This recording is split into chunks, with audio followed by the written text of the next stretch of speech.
This lyric, you know how to ball, I know Aristotle. She's basically just saying that, like, Travis walks around going, I know football. I run down the field with the football.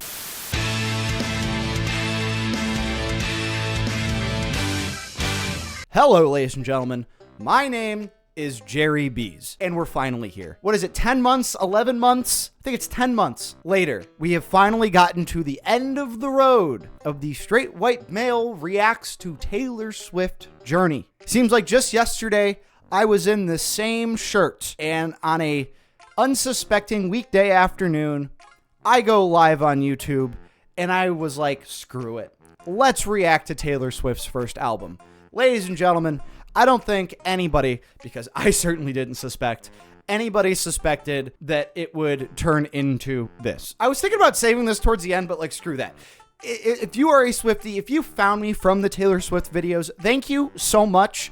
The success of this series has emboldened my confidence to go further in YouTube and in streaming, and I wouldn't even have the smallest inkling of success or confidence if it wasn't for you. So thank you so much for being here. Even if you're just finding me from this video, you've never seen any of the other reactions, I encourage you to watch the other ones. But even if not, just thank you from the top down. All of you are great. Now, did I call it Straight White Male Reacts to Taylor Swift as rage bait? Yes, I did. It's good shit, pal. At least the Swifties that have found my channel on YouTube and on Twitch just didn't care about that. They just wanted to see somebody random find Taylor Swift's music through new eyes. And I am so fortunate that that person got to be me. You're now officially even a Swiftie, even if you don't claim it. Well, I've listened to like every song. So I don't know how I can get around not saying it. God, I walk through the store and I hear a Taylor Swift song. I'm like, ooh, I know this one. Whereas like, going back in the day, I would have said like, oh yeah, that's probably Taylor Swift. I've heard that before. The mission of this series was to see the evolution of the world's biggest pop star. And we are finally at the end of the road in terms of the most recent release from Taylor Swift, that being Tortured Poets Department, specifically the anthology. Because if you haven't been here, if there's been a Taylor's version, if there's been a deluxe version of any album that was up next on the docket, that's what we were going to do.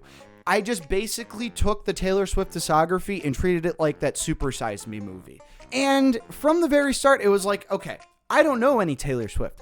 I don't know how I can form an opinion on the world's biggest pop star, so I have to listen to their music. If I become a fan, great.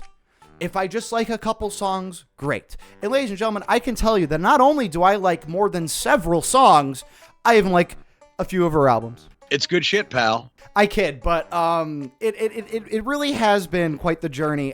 But we are coming off the heels of Midnights, which won the Grammy for Best Album of the Year. Now, whether or not you put any stock into the Grammys or any award show, that's, I think, is a discussion for another day, maybe another time. However, in the time that I've spent since listening to that album has really, really grown on me. I think I can really put a pin in it by saying that for some reason it was Midnights to me more than any other album that kind of cemented this like Taylor Swift sound, where it was like this cool, vibey, confident tone and themes throughout the entire album, which we may have seen maybe some of those lyrical themes or maybe some of those tones in brief flashes throughout her discography. But as we know, she tried different sounds with 1989 and especially Reputation and especially Folklore and Evermore. And I think you can talk about the Taylor Swift sound at the beginning of her career with the debut in Fearless and Speak, and it starts to get a little bit more weird with Speak Now as there's different influences. She's trying different things. She's evolving to where we get to Midnights, where I was like, this is the Taylor Swift album here. So I'm mostly just excited to see if that sound carries over, because unlike some of the other albums, I know no songs off of this album. Now, I know some lyrics that were made very popular on the internet from this album. I don't know which songs they appear in. Just by saying that, I'm sure you know which ones I'm talking about, but we'll talk about those as they come. Now, something I forgot to do at the top of my Midnights video, which I could not believe that I forgot to do, was go over the prologue. And I did read the prologue for Tortured Poets Department. And I gotta say, I liked the prologue. I really liked the approach. It was very on brand, on theme for what I think we're about to get into with this album, being a hard emphasis on lyrics. As if there hasn't really been a hard emphasis on lyrics throughout her discography, but it's more so like the direction that we went in with folklore, where it's like, folklore as an umbrella term and writing songs and structuring them around the concept of folklore. Maybe some more poetry here, right? So it's really just a focus on the poetry, whether that comes into narrative or whatever. But as you know, the prologue is set up like a poem. So like I said, it was very on brand. I was 2 sentences into it and I was like, okay, I really like where this is going. I also like this idea of bureaucracy. For something as like creative and free and with no boundaries as poetry is. So, she says something like a summary of my findings, submitting evidence. So here's all these like bureaucratic things, whether it's law enforcement or some governmental agency, for poetry, which is this form of arts and of creativity. Like I said, just no boundaries. And bureaucracy is something that's meant to constrain something. It's meant to it's very procedural. So I just kind of liked that dichotomy there. And as far as the contents of the prologue, it's giving like hopeless romantic on the verge of finding hope is basically what I wrote down here on my famous little legal pad, which, by the way, because I've had so many associated notes, I got a little portfolio for it now. I feel so official. So that's kind of what I'm coming into. Like I said, I know a couple of maybe some famous lyrics from this album, but that's it. I couldn't tell you I've heard any songs off it. I know Post Malone is on one. I know Florence on the Machine is on another. Just looking at this, I don't know if anybody else shows up, but maybe they do. Maybe they don't. I don't know. But before we get into the reaction, please do not forget to let me know your thoughts on my thoughts as we continue.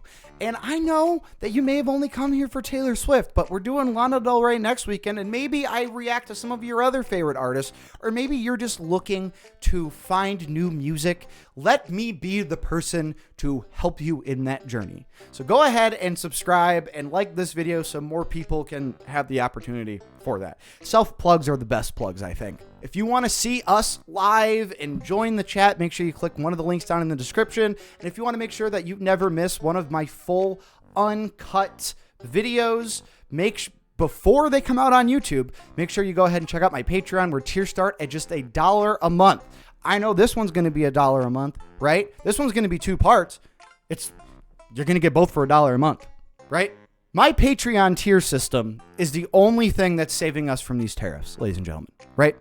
Oh yeah, faux shiz. And I know that there are many ways, or maybe just one way, to interpret any given Taylor Swift song, but as a disclaimer, just know that my views and my reactions and my commentary are inherently biased, as pretty much all reaction commentary is on the internet, but I digress. But other times, it might be a little bit of a struggle to determine just how biased a piece of media is one way or the other, especially politically. That's why I'd like to thank our partners at Ground News. As this channel's first sponsor, I wanted to promote a product that I truly believed in and would actually benefit my audience. And Ground News does just that by combining news sources from around the world in one place so you can compare them for yourself. For every news source, you can see if they have a political bias, how reliable their reporting is, and probably most importantly, who owns them. Their blind spot feature is probably my favorite aspect of Ground News, as it highlights news disproportionately covered by one side of the political spectrum. Now, I don't want you guys to think that I just took this sponsorship just to take it. I have a bit of a dog in this fight, as you may not know, and you probably don't know. I went to journalism school and have a degree in journalism, and I worked in journalism. Curtailing news bias and encouraging media literacy was really at the forefront of a lot of the conversations we had when I worked as a reporter. So I find that Ground News is the perfect tool to get you thinking freely about the news coverage that inundates our timelines.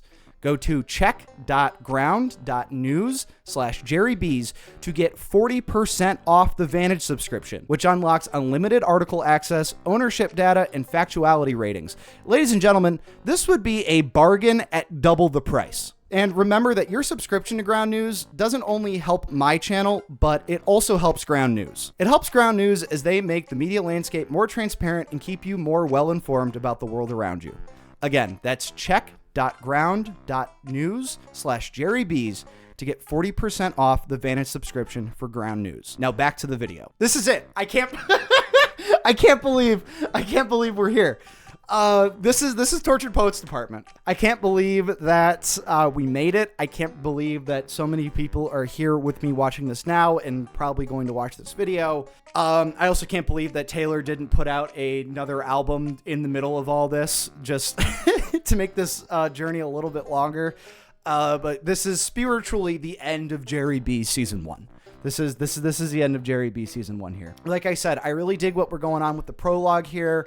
I honestly, outside of like pumping up albums, like as far as like the biggest hyped albums were concerned, I can think back to Red, 1989, Folklore, and Evermore.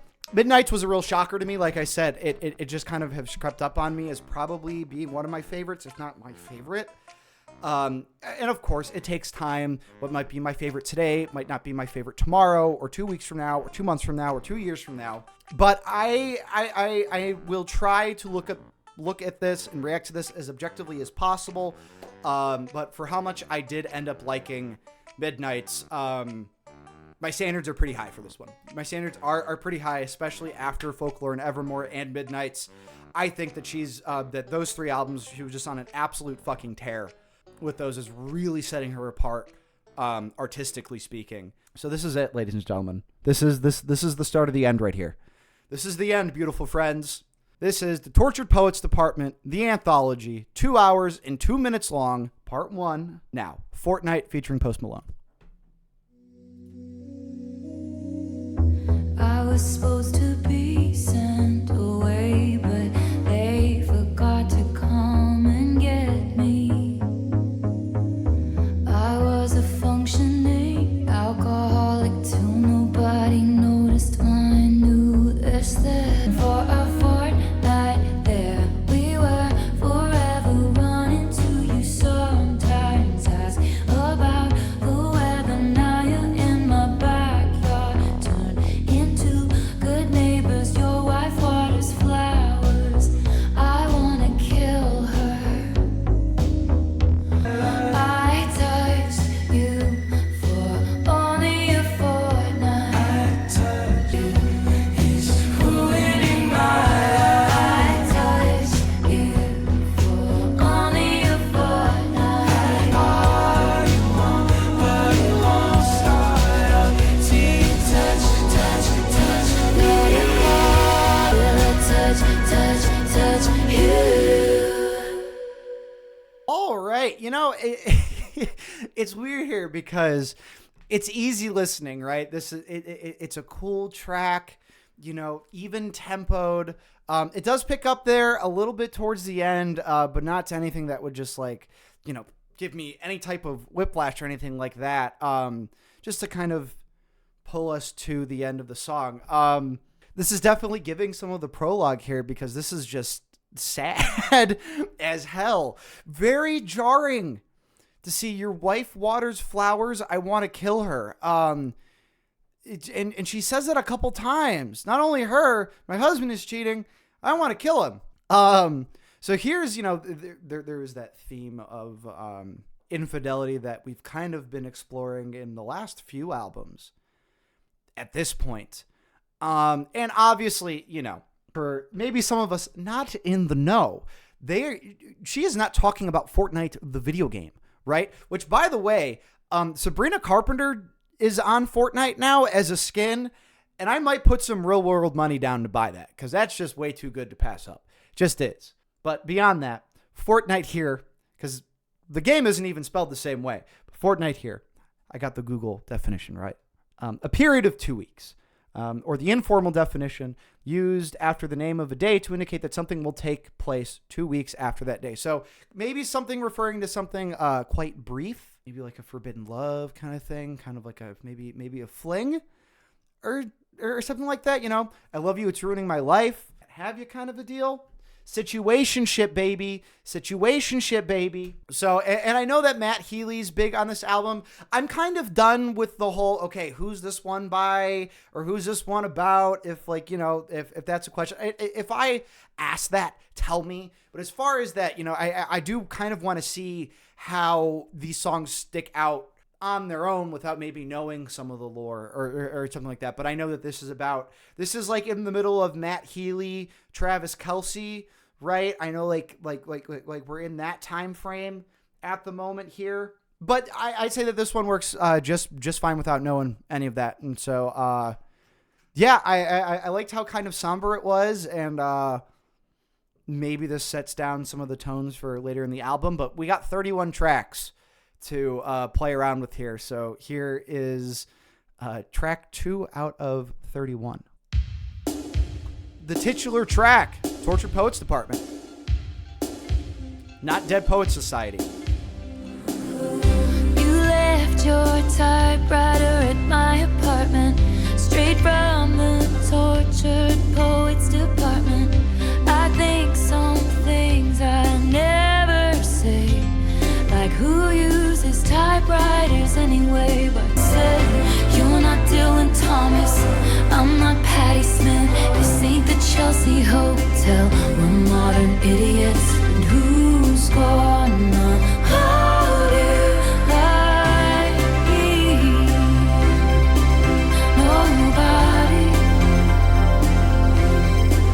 no fucking body, nobody.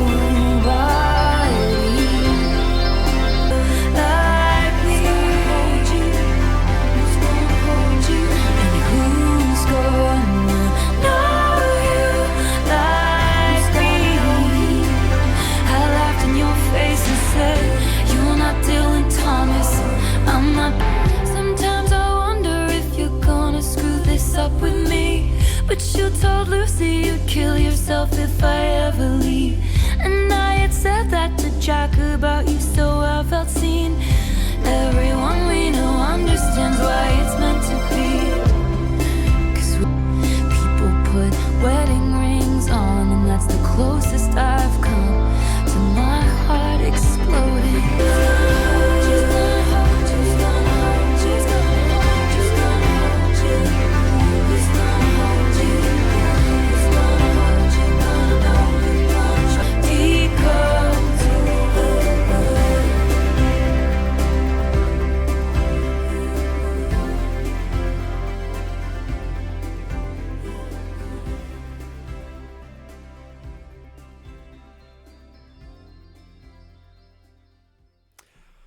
Okay, so sonically, musically, instrumentally, there's not a ton to say here. Obviously, you know, we're still leaning kind of hard on that synth sound that we've pretty much been established with. Hi, Jack, how are you?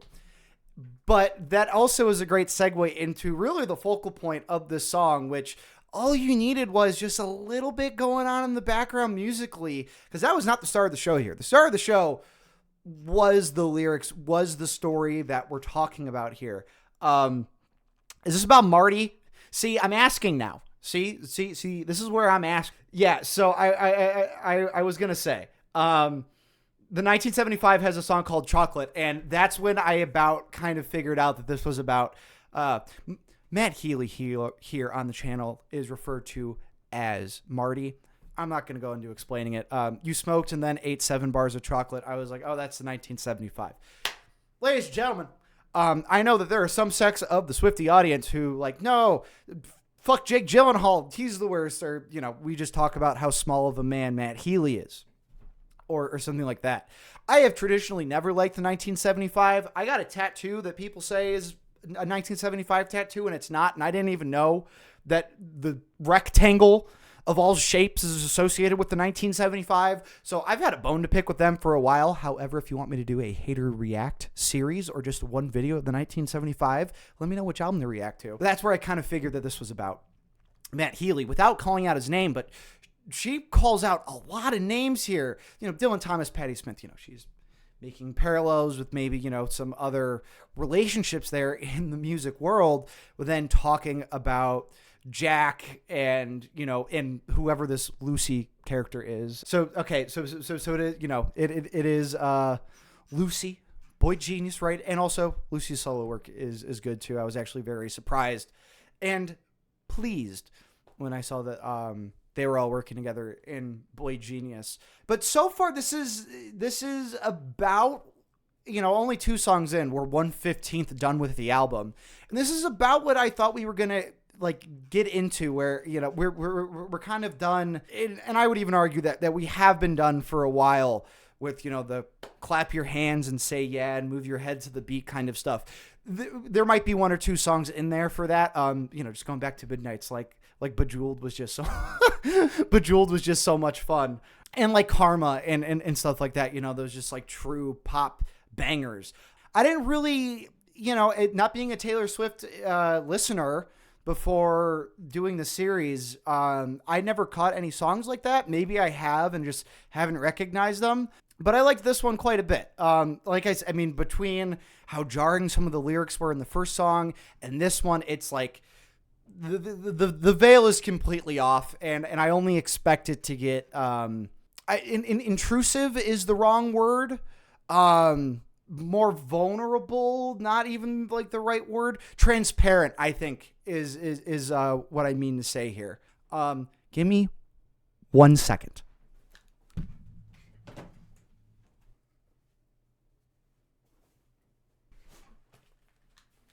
Sorry, I had to get into my Fearless era. Moving on here, folks. Oh, here we go again. My boy only breaks his favorite toys. In his head, called the rain to end our days of wild. God made my boy only breaks his favorite toys. Toys. Oh, I'm queen of sand castles he destroys. There was a litany of reasons why we could have played for keeps this time. I know I'm just repeating myself. Put me back on my shelf. But first, pull the string and I'll tell you that he runs. Once I fix me, he's gonna miss me. Once I fix me, wanted to sand lot. I felt more when we played pretend than with all the cans, 'cause he took me out of my box, stole my torture, and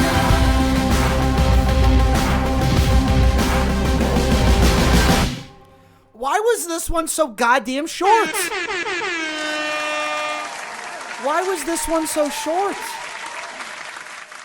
I could have stayed in this one for a while. Yeah, I really liked some of what they did in the production here.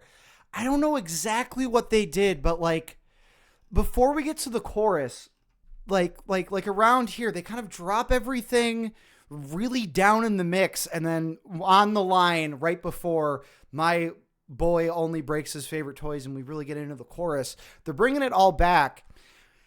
And the changes here were like really subtle because, we hit a new chord once we get into the bridge here to kind of send us out.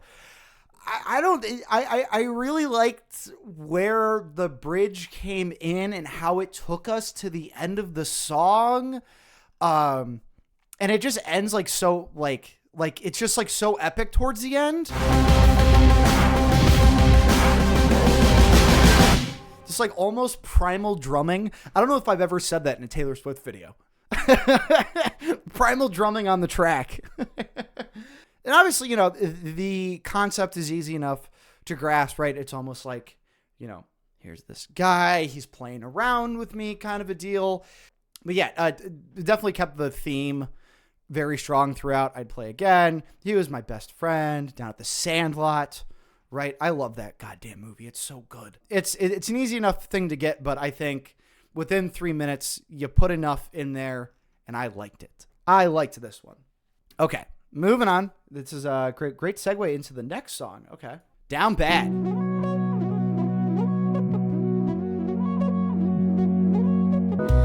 Did you really beat me up in a cloud of sparkling dust just to do experiments on? Now I'm down bad, crying at the gym. Everything comes out, teenage petulance. Fuck it if I can't have him. I might just die, it would make no difference. Down bad, waking up in blood, staring at the sky, come back and pick me up. Fuck it if I can't have us. So hollow now. They'll say I'm nuts if I talk about the existence of you. For a moment I was heaven struck. Now I'm down bad, crying at the gym. Everything comes out, teenage petulant at the shit. Fuck it if I can't have him. I loved your hostile takeovers, encounters closer and closer. All your indecent exposures. How dare you say that it's? I'll build you a fort on some planet. It would make no difference. Down bad, waking up in blood, staring at the sky, come back and pick me up. Fuck it if I can't have us. I might just not. Down bad, waving at the ship. Fuck it if I can't have him.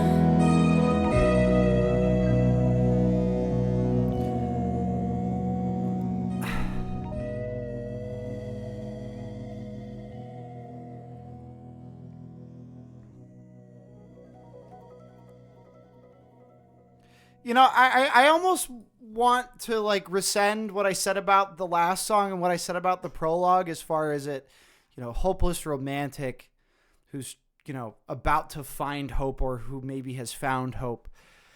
They're definitely trying, because this is like very like, she's almost like admitting defeat in a way.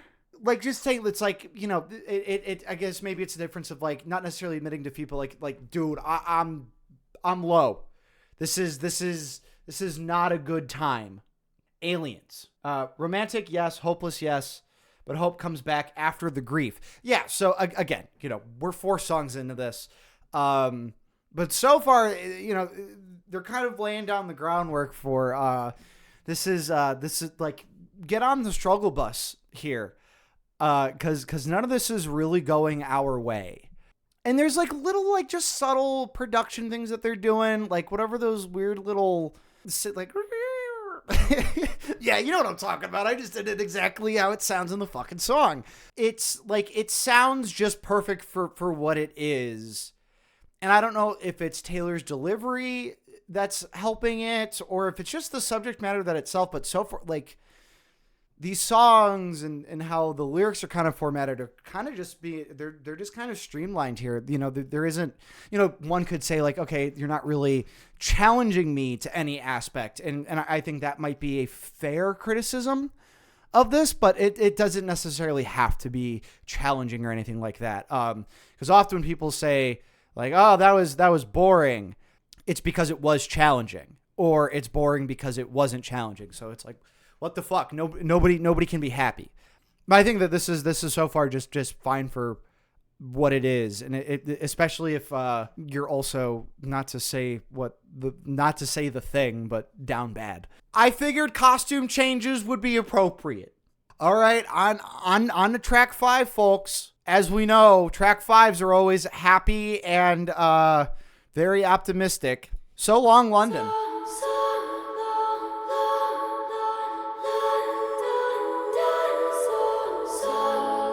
Through the mist, kept calm and carried the weight of the rift. Pulled him in tighter each time he was drifting away. My spine split from carrying us up the hill. Think I had, did you? Think I had in me. Oh, the tragedy. So long, London is undone. Two graves, one gun. Say I abandoned the ship, but I was going down with it. My white knuckle dying grip, holding tight to your quiet resentment. And my friend said it isn't right to be scared. Every day of a love affair, every breath feels like rarest air. I'll be free.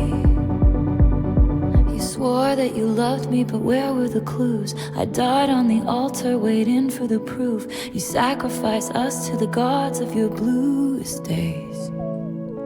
And I'm just getting color back into my face. I wore some, but I'm not the one. You'll find someone.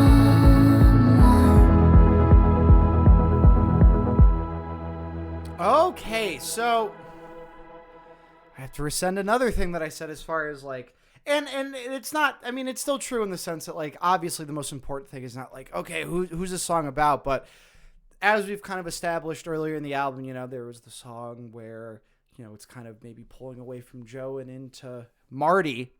Is this finally like, see ya, Joe?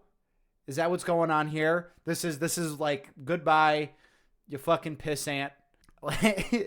It's Jover. This was the true Jover moment in 2024. We all thought it was that other thing that happened in the United States, but no, this was the true Jover moment.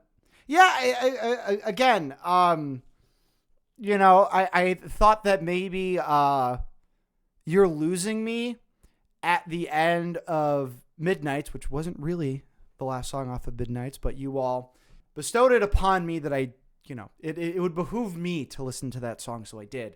And I kind of thought like, okay, so maybe like that's the end of it, but no, because if it was the end of it, she would have said, "You've lost me." Taylor Swift put down words and like, oh, well, I could have said this better. Maybe she could have, maybe she couldn't, but song titles are especially very intentional around these parts. So would have been "You've Lost Me" if that was really the end of it. So long, London. I can't imagine. Like I'm literally going to leave and go to the other side of the ocean. It's over. This, I can see this as being the clear kind of cutoff moment. Her face was gray in You're Losing Me, and in So Long, London, she's getting the color back in her face. I see that. I see that little callback. But Daddy, I love him. I forget how the West was won. I forget if this was ever fun. I just learned these people only raise you to cage you. Running with my dress unbuttoned, screaming, but Daddy, I love him. I'm having this baby. No, I'm not, but you should see your faces. Through the fences, dutiful daughter, all my plans were laid. Tendrils tucked into a woven braid. Growing up precocious sometimes means not growing up at all. Stay away from her. The saboteurs protested too much. Lord knows the words we never heard. Just screeching tires of true love. I'll tell you something right now. I'd rather burn my whole life down than listen to one more second of all this bitching and moaning. I'll tell God save the most judgmental creeps who say they want what's best for me, sanctimoniously performing soliloquy I'll never see. If all you want is great for me, then it's just white noise, it's just my choice. There's a lot of people in town that I bestow upon my fakest smiles. All the wine moms are still holding out, but fuck 'em, it's over. Now I'm dancing in my dress in the sun, and even my daddy just loves in my wild boy and all this wild joy. Chaos, he was revelry. If all night, it's you. Should see your faces, but oh my God, you should see your faces.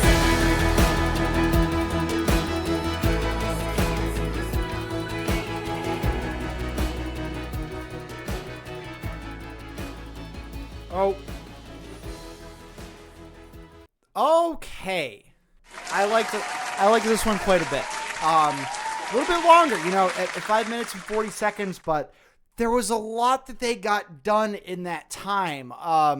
Definitely not a conventional kind of progression through chorus, pre-chorus, verse type crap. A lot of different things going on. It was almost like combining like the 1989 and forward synth sounds, but like having that little bit of country there at the same time. I believe I heard some like fiddles or violins towards the end there, and probably throughout the song. Also, like, and it's on brand, and it's not that Taylor Swift isn't going to put maybe like unconventional words that aren't used in everyday vocabulary, but she's really just stuffing this album with all of her thesaurus findings, sanctimoniously performing soliloquies I'll never see. It's like, just get it, just get it in there, just get it in the song. But it sounds great with the verse. It does. I think this is really the part. These 3 lines is the core of the song. Or 4 lines, rather. I'd rather burn my whole life down than listen to one more second of all this bitching and moaning. I'll tell you something about my good name. It's mine alone to disgrace.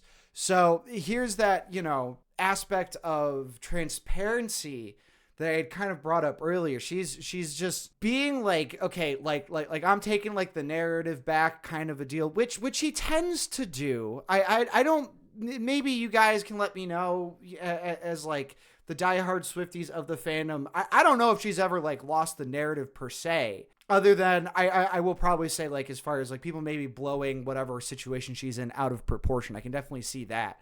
And that probably weighs in on you. And so she's in anybody of any stature or notoriety is within their place to go like, could you shut the fuck up? Could you shut the fuck up for 4 seconds?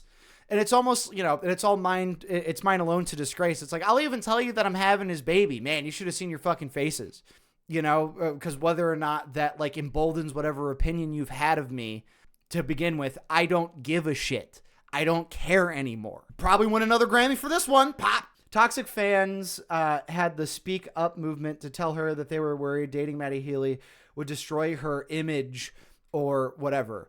I mean, if I'm being completely honest, I mean, look, there are so many, not that I should ever like comment on somebody's relationship who I don't know, let alone a celebrity's, and a celebrity like Taylor Swift, but there are so many relationships with people who play football that did not go well for one reason or another. And it's looking like there's a very healthy relationship going on outside looking in, of course. But one that's at least seemingly quite popular within the fan base there. So you never know. And also, like, fucking artists are always up their own ass. So, the Matt Healy thing, like I get it, but also, like, who gives a shit? I trust that Taylor's going to make the decision that's right for her in whatever moment she decides to make that decision. 1 second. I wore the same shirt for Speak Now in red. And then this is the red part 2 shirt. I'm not going to stop. This is the Jerry B's Eras tour. This is the Eras tour. We want to see you change. Get your horny ass out of my chat Moving on. Fresh out the slammer, I know who my first call will be to. Fresh out the slammer, another summer taking cover, burning thunder. He don't understand me. Now, pretty baby, I'm running back home to you.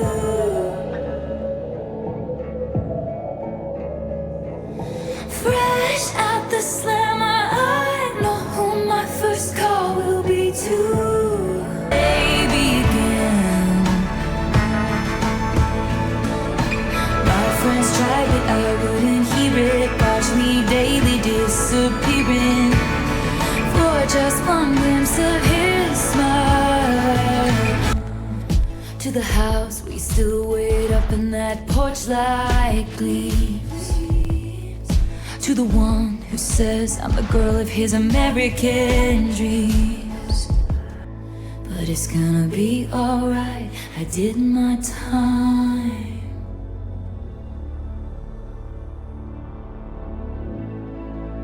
So, I mean, lyrically with this one, it was okay. It hasn't grabbed me as much as the other ones did, but now on the other hand, I'm like, I like what they're doing with the production. It's kind of subtle, but not so much in this one. So like it opens up with like almost like these like country western sounds, which have been present throughout this part of the album, but then like everything cuts down and the tempo goes slow out of fucking nowhere. And like with like the ambient shit that they're leading out the songs with, there's a lot of ideas there that I think I don't know what they were thinking, but there's almost like this overture behind everything. I don't know how quite to describe it. I feel like Jack's trying to do a lot, and he is, but only very subtly, whereas I'm hearing certain things and I want it to be expanded on, and it's not. I'm not necessarily knocking it, just this is just what I'm getting out of it. No, so there is like ambience, but there's not a ton of ambience. Like we don't get like a lot of time as, you know, we have these like more ambient kind of soundscapes at the end of songs, maybe for 10 seconds. Within the last couple songs, there was one that kind of went on for like 20 seconds or something like that.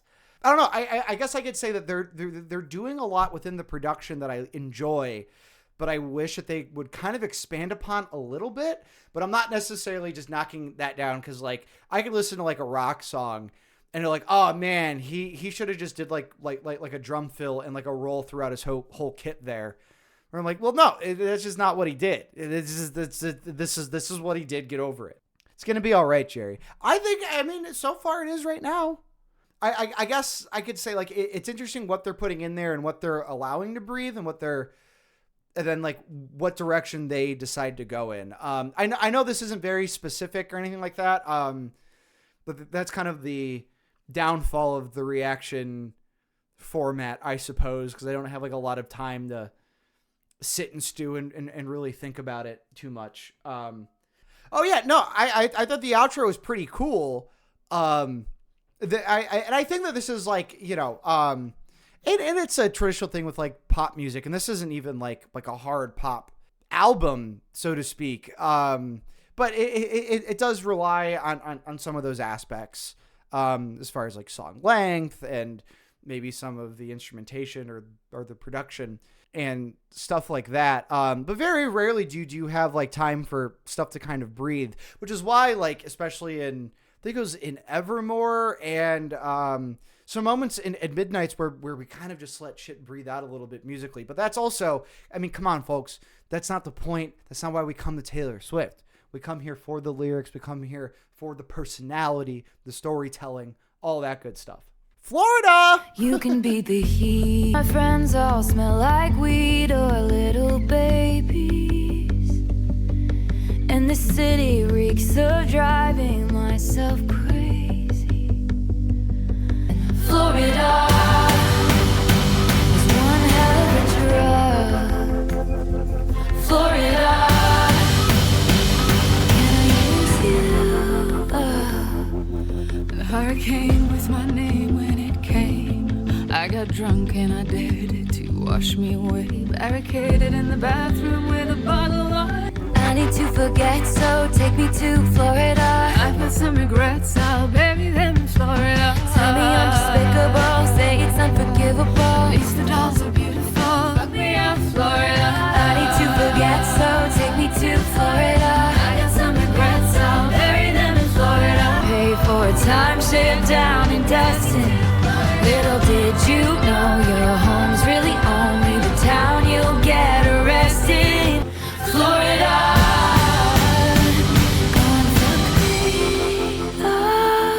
Okay.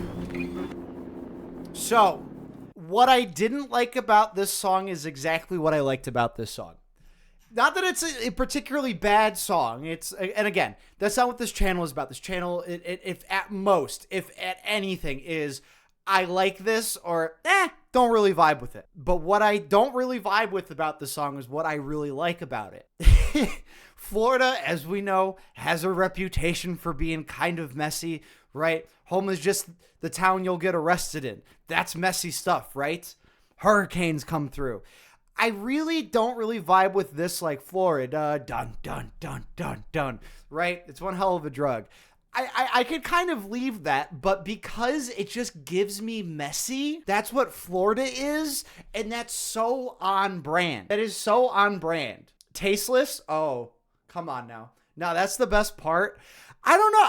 I thought the verses were a little bit better than that. I thought it kind of, it just kind of drops me right there. But given that this is all like, it's all kind of messy. This is not something, I don't know, maybe admire or strive towards.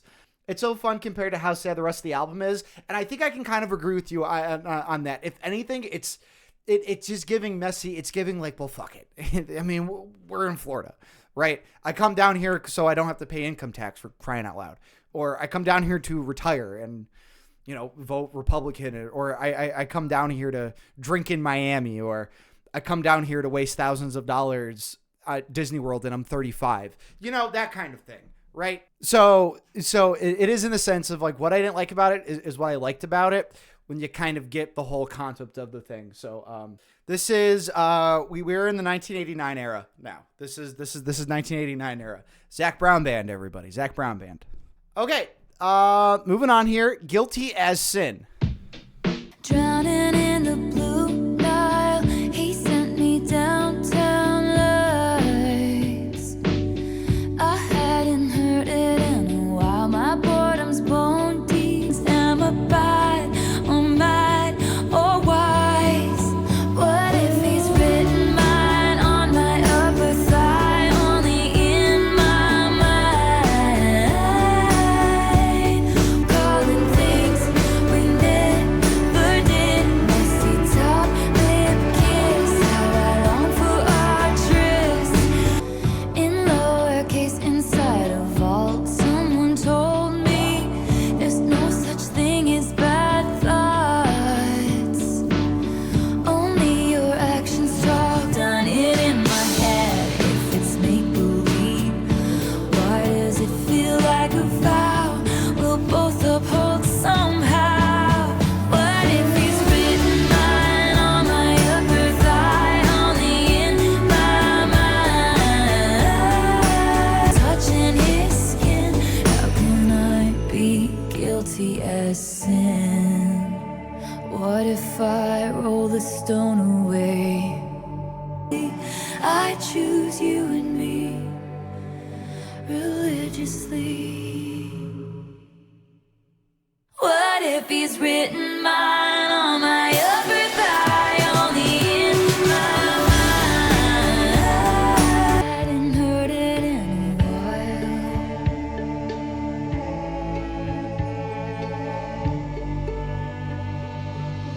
Am I allowed to cry?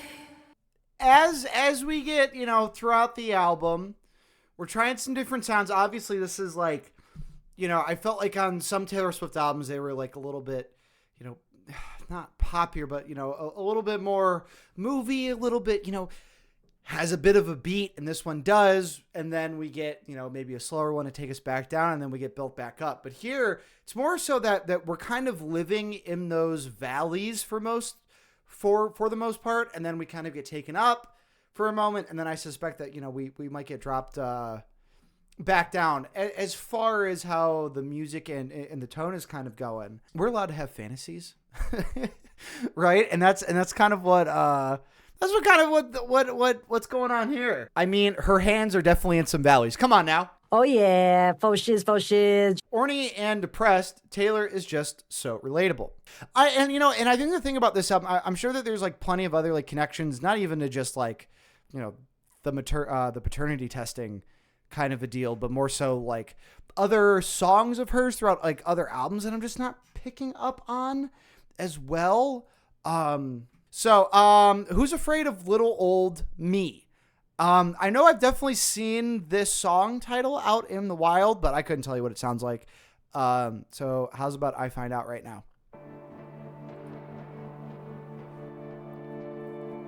The who's who of who's that is poised for the attack, but my bare hands paved their paths. You don't get to tell me about sad. Crash the party like a record scratch as I scream. Who's afraid of little old me? You should be. The scandal was contained. The bullet had just grazed. At all costs, keep your good name. You don't get to tell me you feel bad. So I leap from the gallows and I levitate down your street. Crash the party like a record scratch as I scream. Who's afraid of little old me? So tell me everything is not about me. But what if it is? Then say they didn't do it to hurt me. But what if they did? I wanna snarl and show you just how disturbed this has made me. Drunk on my own tears, isn't that what they all said? That I'll sue you if you step on my lawn. So I leap from the gallows and I levitate down your street. Crash the party like a record scratch as I scream. Who's afraid of little old me? Folks, we took out all her teeth. Who's afraid of little old me? Who's afraid of little old me? Who's afraid of little old me? So, one thing I really liked about this song is that Taylor is back to fucking belting shit out. Who's afraid of little old me? It is not my place to tell Taylor Swift what to do. I'm just saying she needs to belt out a little bit more. Although, cause like already she already has like this, she delivers lyrics in a way that I don't think a lot of people do, or like, there's just a way that she delivers lyrics that like nobody else does. I'm not saying it's great, but it's definitely unique. And I think, God damn, if you can do anything unique, hats off to you. And honestly, I think it makes her very accessible because she's not going too far one way or the other, with her vocal delivery most of the time. But that's that. The one that, you know, she's already kind of laid down in this album that, you know, she'll fucking name drop you and all of that. Is that what we should be afraid of? I don't know. This is like telling me that this is like, you know, something about the controversy's been contained. So maybe something that I'm not particularly aware of that's happened in the Tay lore or something. But like, you know, you should be. Or is this about like the scooter thing and how she's like, yeah, I'll make sure that I get all my shit back and you're not going to make another fucking dime off of me or something like that. Or yeah, you shouldn't just mess with people for the sake of messing with them. And obviously somebody who has heavy financial resources such as Taylor Swift, I'm sure she could hurt you, but I don't know if she has that reputation. Wink, wink, nudge, nudge. I said the word. I don't know there. I guess that's like the one thing I'm hung up on. No, it's kind of people misunderestimating, or no, I think it's kind of people underestimating her whole career and trying to take advantage of her. They kind of groomed her to be the perfect celebrity. Yeah, which is why I was like, is this like more of like a, you know, Scooter Scott kind of a deal here? It's about the industry. She's being quite angry and sarcastic. She's saying they took out her teeth, so she can't really harm them. They'll just try to hurt them, unfortunately, because the industry has driven her crazy. Well, yeah, I mean, shit, I don't know, but like, are there examples of her like really fucking with people like that?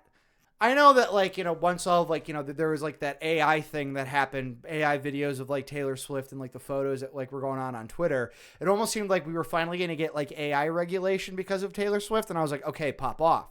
I like that. They claim she sues everybody. Olivia Rodrigo debacle. I don't know. Nothing about that. She doesn't need to.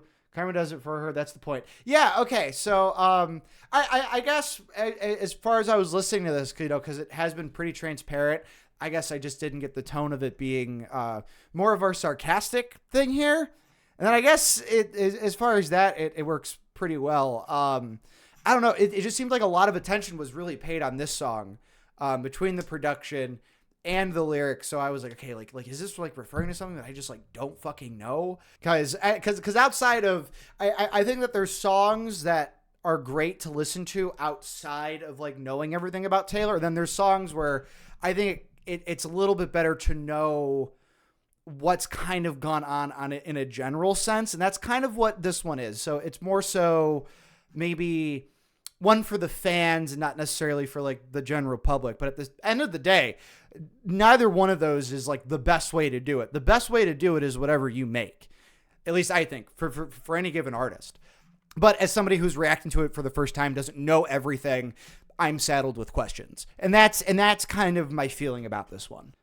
Is lore heavy, which is why some people think meh. It's for the real fans. Okay, well then I guess I kind of hit the nail on the head there.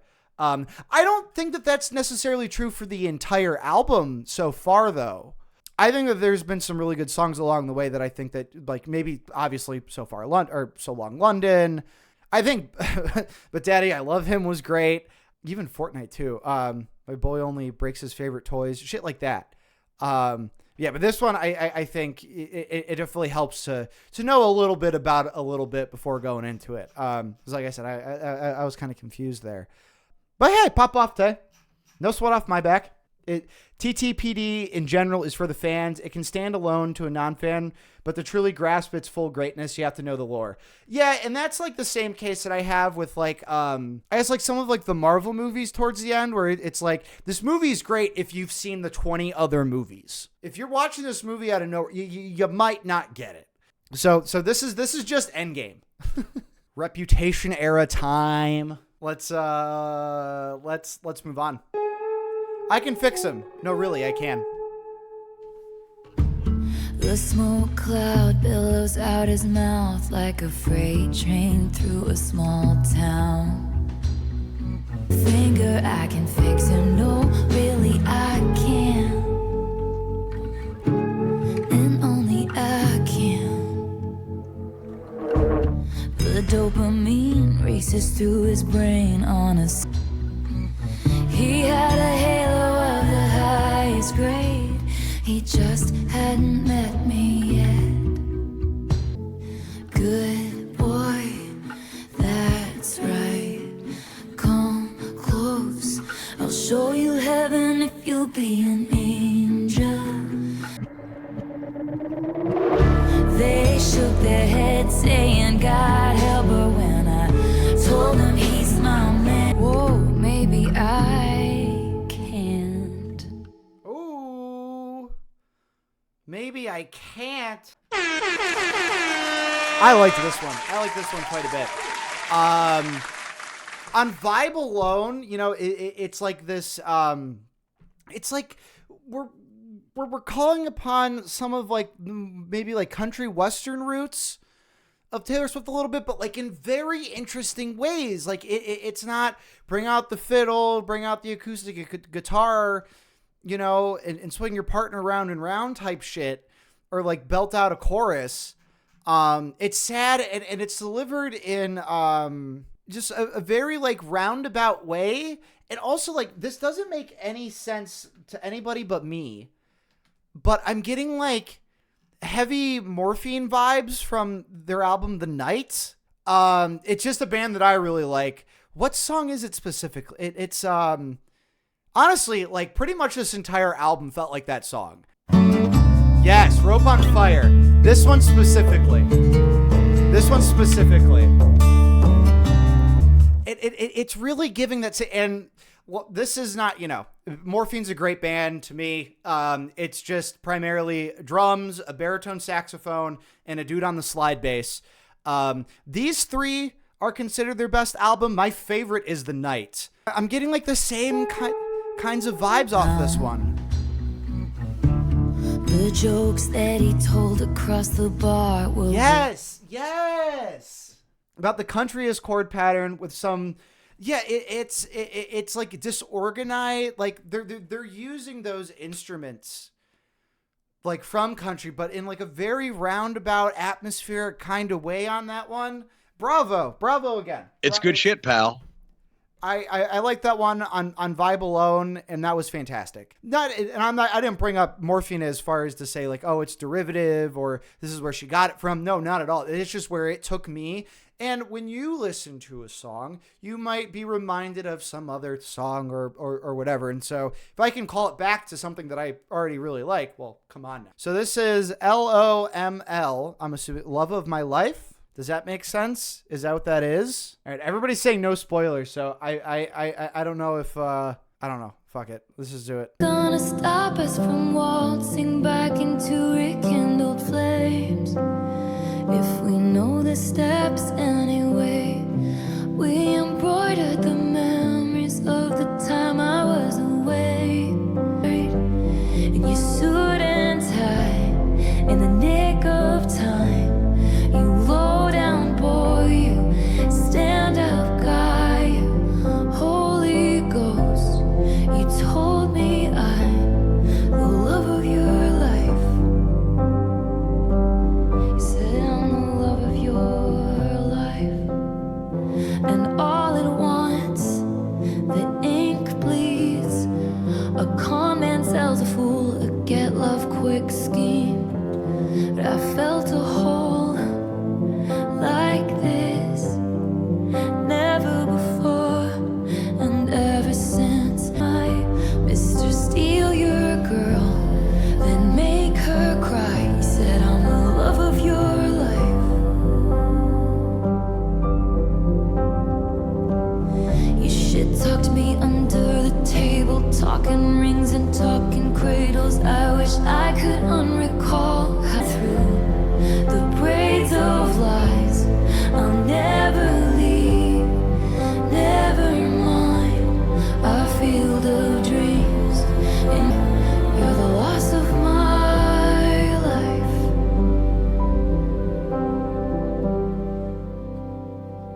All right.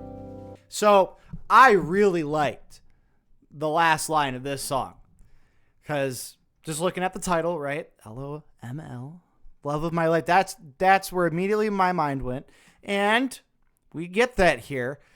But knowing that this has happened in the past where Taylor just kind of drops it at the end of the song, you know, the real meaning, the real gist of everything, we get loss of my life. And I mean, that's a softball for her, and she knocked it out of the park right there.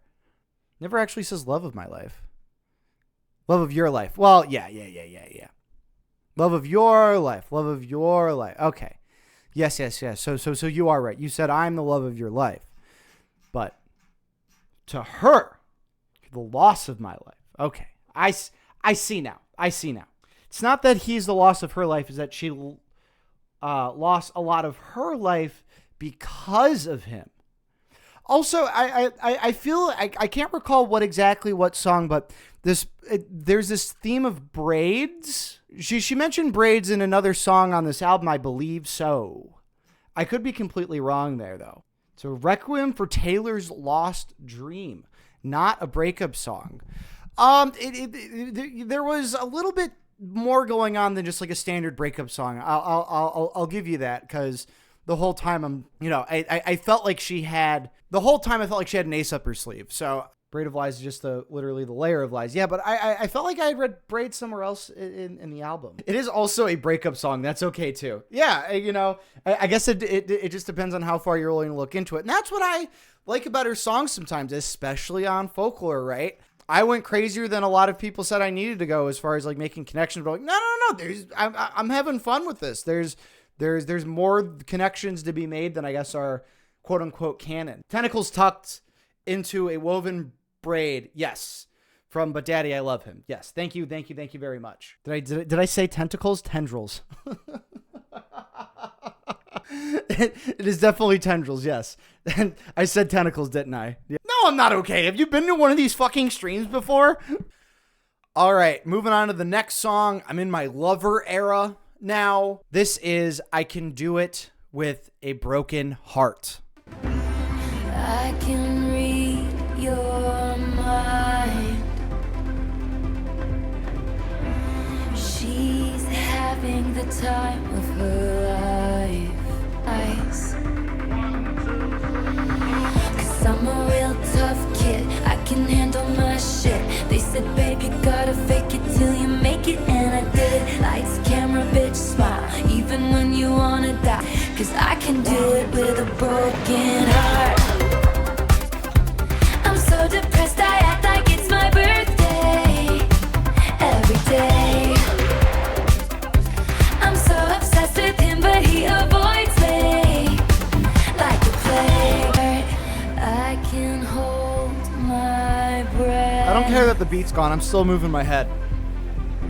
I keep finding his things in drawers, crucial evidence I didn't imagine the whole thing, I'm sure. Cause I'm a real tough kid, I can handle my shit. They said, baby, gotta fake it till you make it, and I did. Lights, camera, bitch, smile, Insta letters for miles. Cause I can do it with a broken heart. I'm so depressed, I act like it's my birthday cause I'm miserable and nobody even knows. Trying to cover my job. Okay. Yeah, I kind of like manic energy Taylor in this one. I don't know. That's what it was kind of manic, but obviously, she's trying to own that shit. I'm so depressed, I act like it's my birthday every day during that dummy danceable chorus. So here we're kind of in one of those peaks, one of the rare peaks in the album, I think. While still just being like unabashedly like sad. Like this is like, I don't recall another album that's just been like so objectively sad from Taylor. Yeah, no, it definitely the most danceable track. And I'm not saying that she should only be confined to said danceable tracks. And I even like the approach on this one as we kind of built up to the chorus. Why a lot of people didn't vibe with it at first, I think. Red was pretty sad, but not with low lows. Yeah, well, she always has sad songs on every album, but this one's just like, girl, I'm sorry. I wish a walk in a cup of water would make it better for you. Smallest man who ever lived. Was any of it true? Gazing at me starry-eyed in your Jehovah's Witness suit. Who the fuck was that guy? You tried to buy some pills. You treat her like an also ran.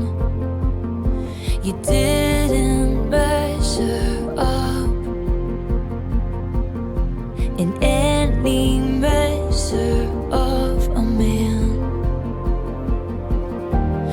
I don't even wanted me dead. Did you sleep with a gun underneath our bed?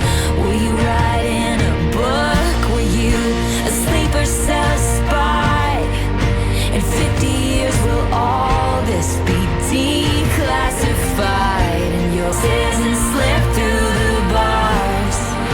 You crashed my party and your rental car. You said, and I'll forget you, but I'll never forgive the smallest man who ever lived.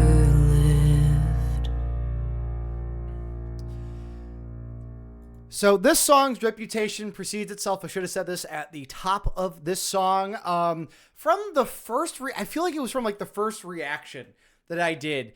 Somebody had called, or multiple people throughout the course of this journey have referred to the smallest man, that being Matt Healy. Me never really appreciating or even liking the 1975. Again, if you want me to start that, because I'm not going to be doing any more Taylor Swift albums on the regular after this. How sad. But if you want to see me react to the 1975, we can do that. There has been no love lost between me and Matt Healy ever. There just hasn't. Between me getting this tattoo and people thinking that it was a 1975 tattoo, and I'm like, you fucking no. So I think the best way to tell you my thoughts on this song is to actually give you an interview from Noel Gallagher with Spin Magazine. And then we're going to move on, because this is all I have to say. Spin Magazine goes, "Did you hear what Matty Healy of the 1975 said about Oasis a few months ago?" Noel Gallagher, "Oh, that fucking slack-jawed fuckwit? What did he say?" Spin says, "Among other things, he said, quote, can you imagine being in potentially right now still the coolest band in the world and not doing it because you're in a mard with your brother?" Noel Gallagher says, "He would never be able to imagine it. He needs to go over how shit his band is and split up." Fucking slack-jawed fuckwit. Folklore costume chain. So this is where I originally planned the Alchemy, but apparently the anthology section starts at the Black Dog. So these are the last two songs that we're going to be getting into for today. Let's start with the Alchemy. This happens once every few lifetimes.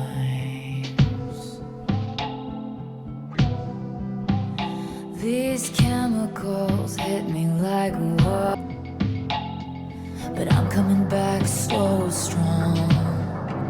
So when I touch down, call the amateurs and cut them from the team. Ditch the clowns, get the crown, baby, I'm the one to be. War is forgiven under my rule. I haven't come around in so long, but I'm making a comeback to where I belong.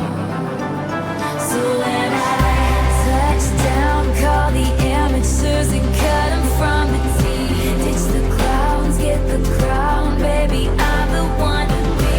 Hurts off and your friends lift you up over their heads. Beer sticking to the floor, cheers chanted cause they said there was no chance.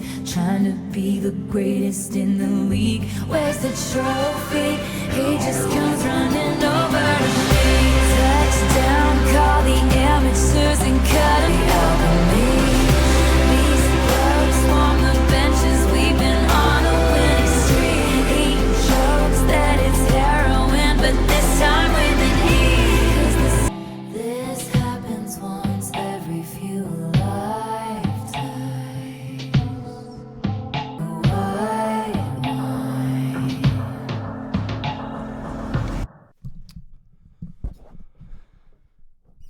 Football. Oh, man. 10 months to get to the football song. We finally got here. Holy shit. You know, through this journey, the evolution of the world's biggest pop star, there has been the side quest, which we've talked about at length, right?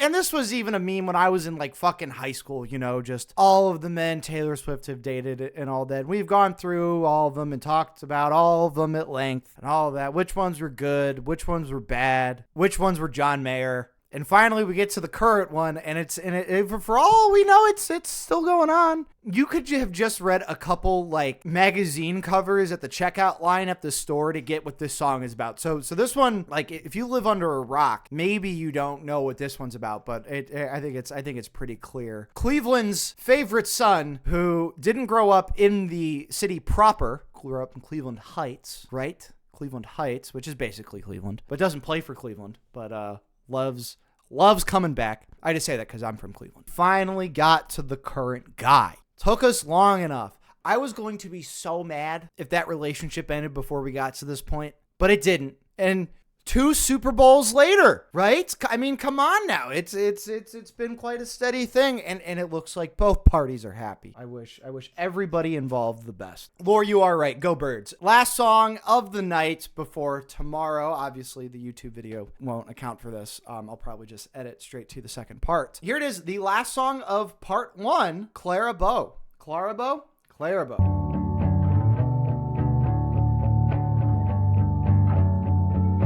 You look in this light, remarkable all your life.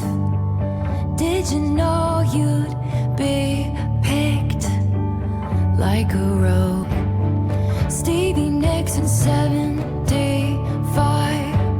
the hair and lips crowd goes wild at her fingertip. No one in my small town thought I'd meet these suits in LA. They all wanna stay. This town is fake, but you're the real thing. The crown is stained, but you're the real queen. Flesh and blood amongst war machines. You're the new god we're worshipping. Promise to be dazzling on earth, to be heavenly.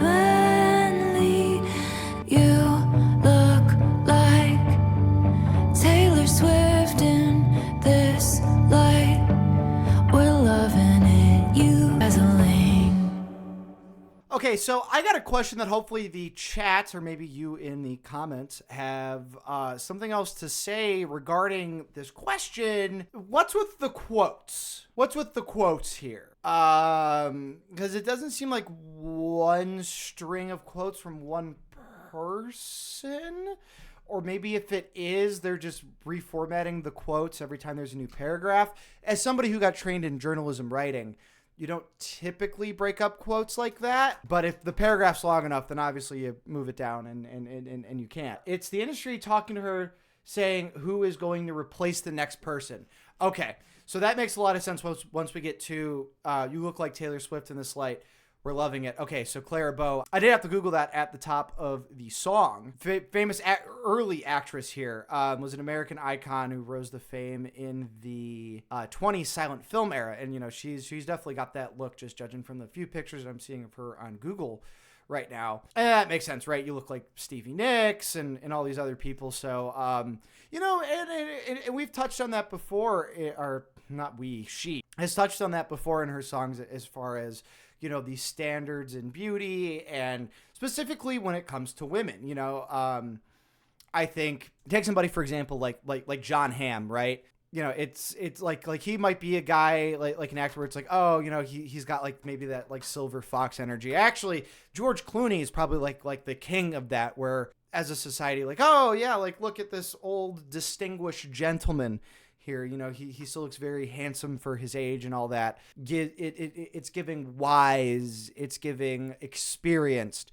whereas we don't necessarily hold the same standards for women. You know, I mean, you'll get Meryl Streep out there. It just in terms of like actors and actresses, I guess, if we're making the George Clooney, John Hamm comparison for just her prowess. But and her acting ability, but it's not necessarily like they don't get held in a regard as far as like beauty standards and things like that. So she's just kind of calling upon that. I do find it very like this is not as jarring as when she'd say she'd kill people earlier in the album. Just hearing her say her own name was actually quite something that I kind of dug. I'm not going to lie. So another question I have, is this the end of the standard release here? Okay. So do I give a 2-part conclusion or do I give one conclusion at the end? Yes, 2-part. Okay. I really liked the first half of the standard release.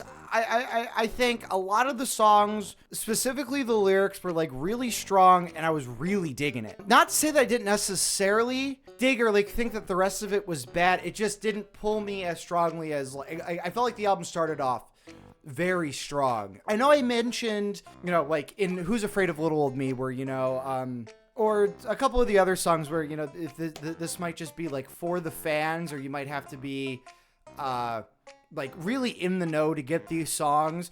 I felt like that came off a little bit stronger than it has in some of the past few albums, which I thought were really some of the best shit that she's put out. But they did a lot of interesting things in terms of production where it's still not amazing, but those little subtle things and where the song would kind of blow up and where it would put us back down, that was like, it kind of kept me off beat a little bit. And I like that. I like when something can get dynamic like that. Although, and this is 100% my fault. So I don't think that this is indicative of the album in itself. And guys, there's 31 tracks on this song.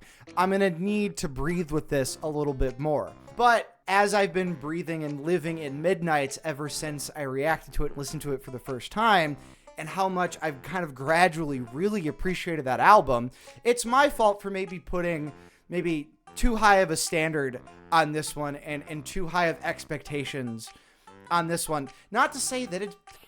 No, fuck that. Jerry Beats is saying that this album sucks. No, I'm not saying that at all. I'm just saying that I think I should have checked my expectations at the door maybe a little bit more. But like, the things that they did in Florida where I said that I don't like it because it was so messy, but I like it because it was messy and they're talking about Florida.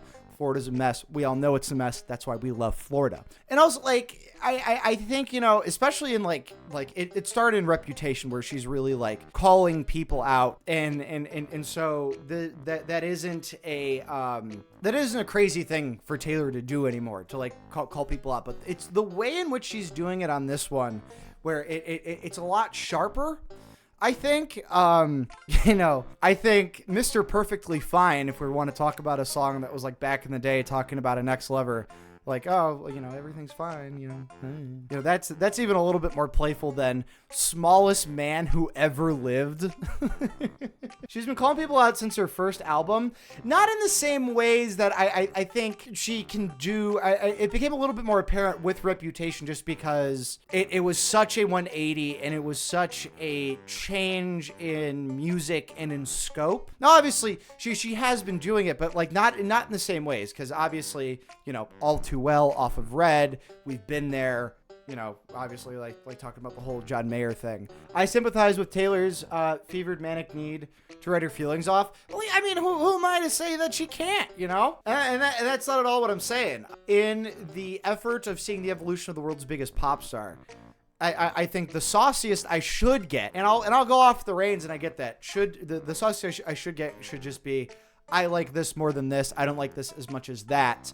Other than just objectively saying this is like good or bad to any degree. But as far as this project is concerned, we still got another half of this album to get into.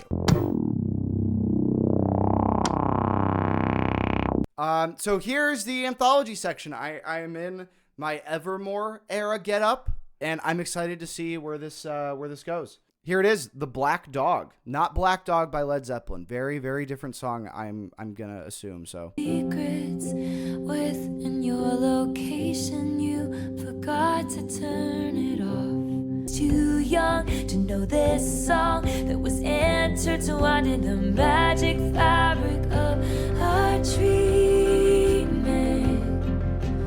Old habits die sweet.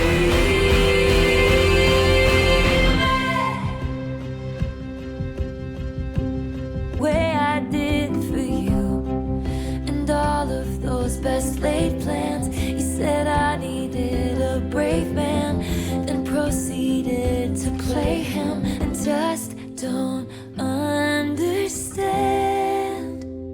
how you don't miss me in the shower, and remember how my rain-soaked body was shaking. Habits die, scream. 6 weeks of breathing clean air, I still miss the smoke. Where's my demons? Even if I die,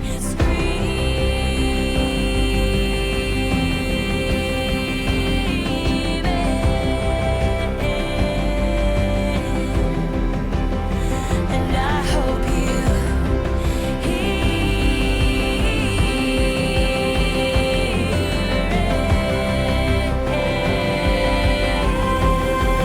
leave it.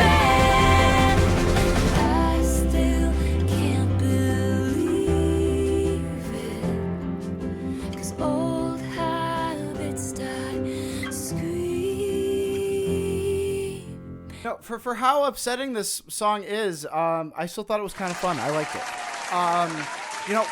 Where those like distorted like guitars and the drums are coming in, don't.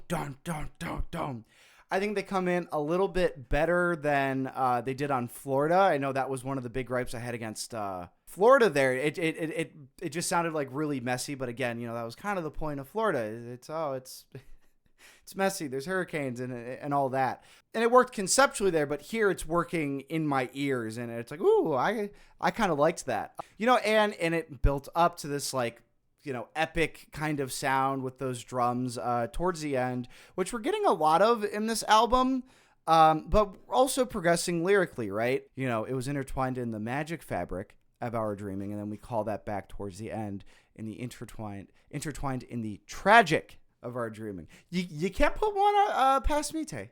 You can't put one past me. As far as like leaving your location on and off, that shit's always off. Man, if I could like, I always hate it. Like if it's like, oh, this app needs to know your location, I always get pissed off. Like if I don't like need to have it on and I'll click no, but sometimes I'll accidentally click yes. I'm like, son of a bitch. Like you can't find me anywhere. If I go on a hike and I go missing, good luck. It's going to be hard to find me. Black Dog is an actual bar in London. Now it's all decorated with lyrics and super popular. They even went on TikTok to say something, trying to rewind their security tapes to find out who that was that walked into the Black Dog. If they haven't found it out already, because, if it's somebody of any kind of high notoriety, especially if they were romantically involved with Taylor, you'd think that they'd be able to see that. Or could it be maybe she's writing it for a friend? Is it something like that? Imagine it's Marty. Every bad thing's about Marty. I'm gonna get you back. Fly like a short skirt, the one that fits me like skin.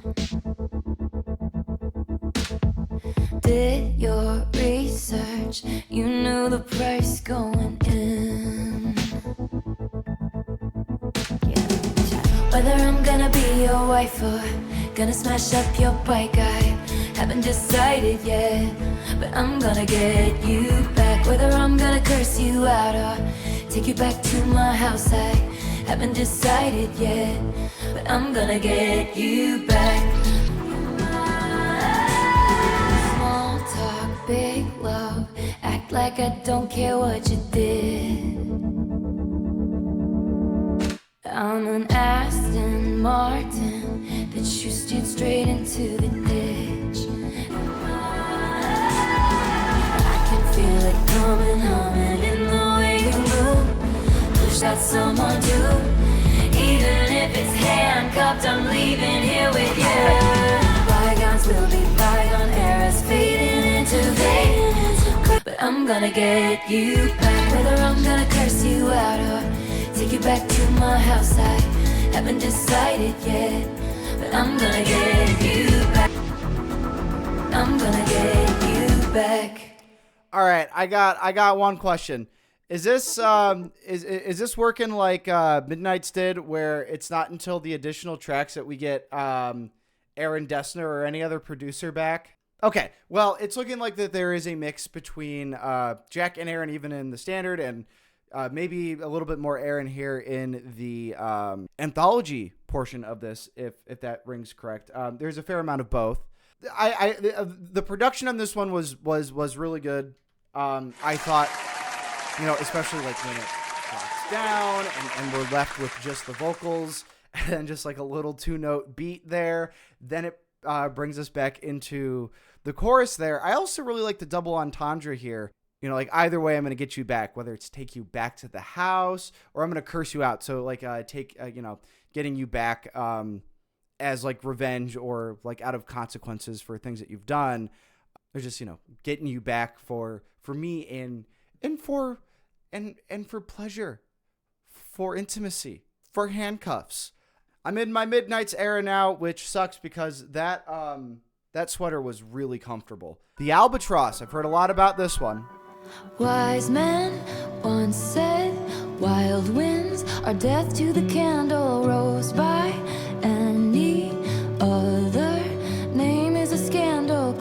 Cross your thoughtless heart, only liquor anoints you. She's the Albatross, she is here to destroy you. Devils that you know, raise worse hell than a stranger. Wise men once read fake news and they believed it. Jackals raised their hackles. You couldn't conceive it. You were sleeping soundly when they dragged you from your benjel of the life you chose and all this terrible danger.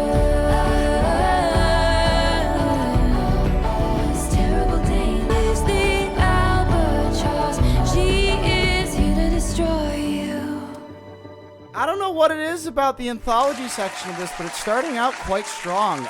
Somebody said it in the chat, and I was going to say it, and I have to agree. Reminded me a lot of aIMee, or at least other songs off of the Folkmore Evermore projects. I think a little bit more folklore than anything else. You could just say that from the, more like acoustic guitar plucking forward kind of nature of this song, but I also felt like in the delivery, it's a little bit more not medieval, but it's giving Simon and Garfunkel's Scarborough Fair type shit. The song uses the poem "Rime of the Ancient Mariner." Wait, no shit. We just reacted to "Rime of the Ancient Mariner" by Iron Maiden. We just reacted to that whole album. That was the last song on Power Slave. That was the best song on the old album on that album. It's a metaphorical framing device to explore the way that Taylor has been demonized by the media as a serial dater who will ruin the lives of men that she dates by writing songs about her experiences and relationships with them. To that I say, whether or not you think that you should date around a lot or not, it's not your business. Who gives a shit? But you're never I don't believe in this narrative that you're just going to destroy somebody's life by writing a song about them. Yeah, maybe, okay, you'll get the more fervent fans in their DMs, but just delete, you don't need to be on social media anyway. Just hire a team to do it at that point. If it's going to kill you that much, and I'm ignorant. Maybe there's been other times where lives have actually been destroyed, but it doesn't, to me, feel that deep. I don't know. But anyway, the poem is about a sailor who, after mistaking an albatross as a bad omen and shooting it down, is forced to wear it around his neck as a symbol of bad luck, brought upon the crew for killing it. Yes, so we've all heard, it's like this thing or that person is the albatross around my neck. It's kind of dragging me down. That's how I've always heard the albatross being used as a metaphorical device. I just watched season 5 finale of Fargo last night. They referred to a character as being the albatross. Knowing that I was going to be, reacting to this today, I was like, oh yeah, no, that's coming in it. That's crazy that we got Rime of the Ancient Mariner in two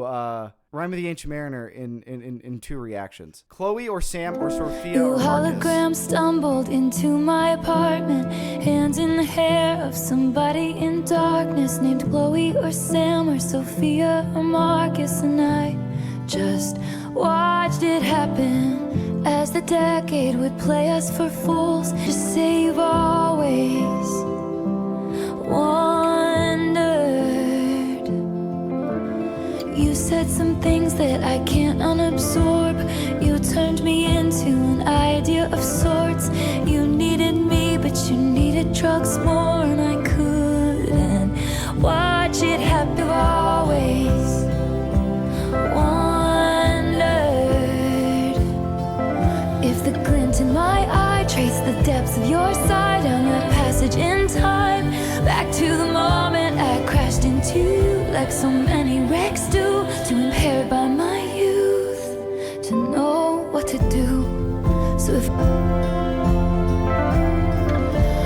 you wanna tear my world apart, say you'll always wonder.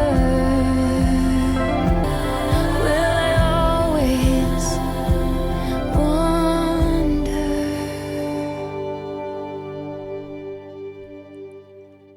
You know, production-wise, you know, there is the one thing that's been pretty consistent throughout this album, especially in the way that they're mixing her vocal tracks as like their own separate instrument, right? I think purists would agree that the voice of the singer is an instrument and should be mixed as an instrument. Now, obviously, the main, I guess maybe her narrative voice, the main voice is kind of on top of everything, but the way that those vocal tracks are mixed in make it sound like any other instrument that's in there. And speaking on the instruments, I'm really liking the last two songs, mainly for they've used guitars in songs on this album, but now it just like they're a little bit more focused around them, it seems. Definitely giving folkmore vibes, which I really appreciate quite a bit, and they're bright. The song unlocked with me the realization that they've been circling each other for 10 plus years, and ouch, poor Taylor. I completely get why her fling with Maddie destroyed her. Yeah, man. I mean, it's why they call it a crush. It's why they call it falling in love. Because if it doesn't work out, it's going to, if you've ever been in love, it's that good kind of pain. Right? At first, if things are going well, or things haven't happened yet, they give you the butterflies in your stomach, and it's like, ooh.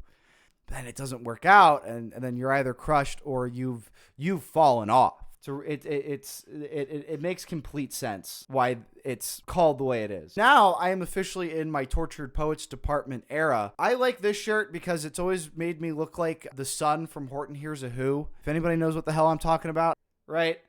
Isn't that me, folks? Right? Come on now. So everybody's calling this next one a track 5. I don't know if I will respect that canonically speaking. I guess it is because it's the 5th song on the anthology. If you want to call it a double album, as a part 1, as a part 2. I don't know. To me, it's So Long London. That's gotta be the track 5. It's 100% a track 5. I might just let you guys think that. I don't know. Maybe this is one of those that I got to stew on a little bit more. Maybe by the end of it, I go, okay, track 5. So this is technically track 21. How did it end? We hereby conduct this postmortem. He was a hothouse flower to my outdoorsman. Our maladies were such we could not cure them. And so a touch that was my birthright became foreign. We were blind to unforeseen circumstances. We learned the right steps to different dances. And then, how did it end?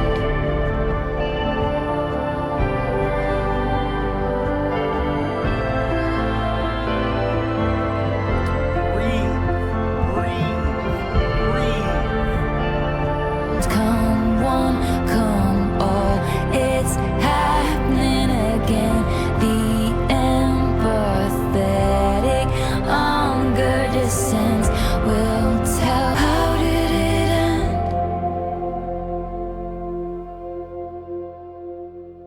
I just wanted that to play out. I didn't know if we'd get any new they're just doing such little things in the production, and it's to this point I almost expect it, and I've been kind of waiting for something to happen at the very end. It didn't happen there. Nothing that happened in this song pointed in that direction, mainly because it was like pretty straightforward in that regard. Like, they're not being as cheeky with it. Although, gotta love, we breathe in it. Let's sit in it, right?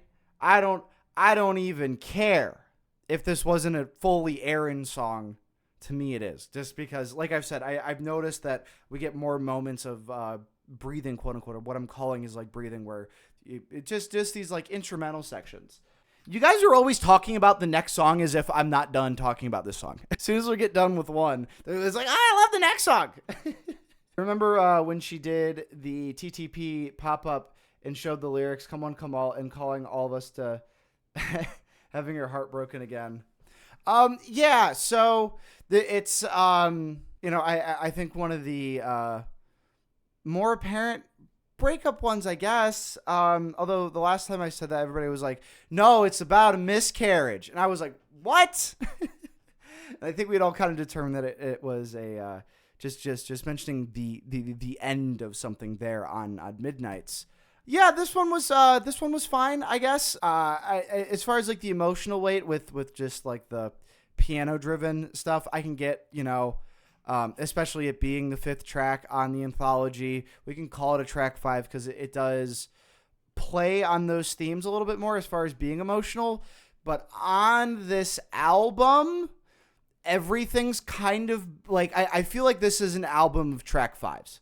Am I wrong by saying that this is an album of track 5s? I said fine. It was a perfectly fine song. Yes and no. I mean, they're all kind of sad. Well, not to say that all track 5s were quote unquote sad, but definitely had the most, maybe more emotional, or should rephrase that. Definitely have a lot more personal importance to Taylor about whatever the subject matter was. Fine is crazy. I mean, yeah. That's just what it was for me. Now, I probably would have had a even worse reaction if I would have done this last night, just because at this point I definitely would have been very fatigued. So, and guys, this is a first time reaction. I bet there's songs that you've heard in the past where you went, yeah, okay, that's whatever, and then they become like some of your favorite songs, right? So don't worry. No, you're allowed to say that it's just fine. I'll take just fine. Look, man, in middle school, I did a little bit better academically in high school. I don't know what the deal was. But like in middle school, you saw my grades. Like, yeah, it's just fine. Demonstrates good understanding. That was not fine. See, now that sounds worse to me than just calling it fine. Moving on. Maybe I won't think this one's just perfectly fine. Maybe I'm the new Mr. Perfectly Fine. I don't know. But this is so high school. I feel so high school every time I look at you. I wanna find you in a crowd just to hide from you. I'm watching American Pie with you on a Saturday night. Your friends are around, so be quiet. I'm trying to truth, dare, spin bottles. You know how to ball, I know Aristotle. Brand new, full throttle. Teach me while your bros play Grand Theft Auto. It's true. I feel like laughing in the middle of practice. Do that impression you did of your dad again. I'm hearing in the blink of a crinkle, and I am sinking. Our fingers entwined, cheeks pink in the sides. 'Cause I feel so high school every time I look at you. Truth, dare, spin bottles. You know how to ball, I know you know, babe. And we found a little happiness in this downtrodden landscape, in this emotional wasteland that is Tortured Poets Department. Now, I didn't know this because like I said at the top of this reaction, for everybody watching here and now, that was yesterday's stream, that there were 2 lyrics that I was familiar with that kind of got tossed around the internet a lot when this album dropped. I didn't know that they were in the same song. and we're gonna talk them. We're gonna talk about them one by one. So this one was "You Know How to Ball, I Know Aristotle," which like it's Travis Kelce, right? If the touchdown song, the football song earlier in the album didn't tell you that this one, Travis Kelce's song. Now, I do like so high school, you know, because I think as you get older, you can maybe call back to maybe feeling a certain way. You're like, damn, I haven't felt this way like since high school when you're falling in love for the first time. Or like for me, right? I engage in cannabis, not as much as I used to. I'm on the gummies. I'm on the edibles. I'm not smoking it anymore. But every now and then I take just a little bit too much. And I got, damn it, I'm high school high again. Because just like everything was just felt so much more powerful then. So I like that avenue that we're going with it. But this lyric, you know how to ball, I know Aristotle. She's basically just saying that like Travis walks around going, I know football. I run down the field with the football. Which, like, let's be honest, isn't completely off base. There's no way I can understand ancient Greek philosophy. I don't even know what that word means. She's been talking to me about this guy named Socrates, and I don't know who that is. So what if he's got crates? wait, I got one more. Socrates says, true wisdom is knowing you know nothing. I must be the smartest man alive. So that's the one lyric, right?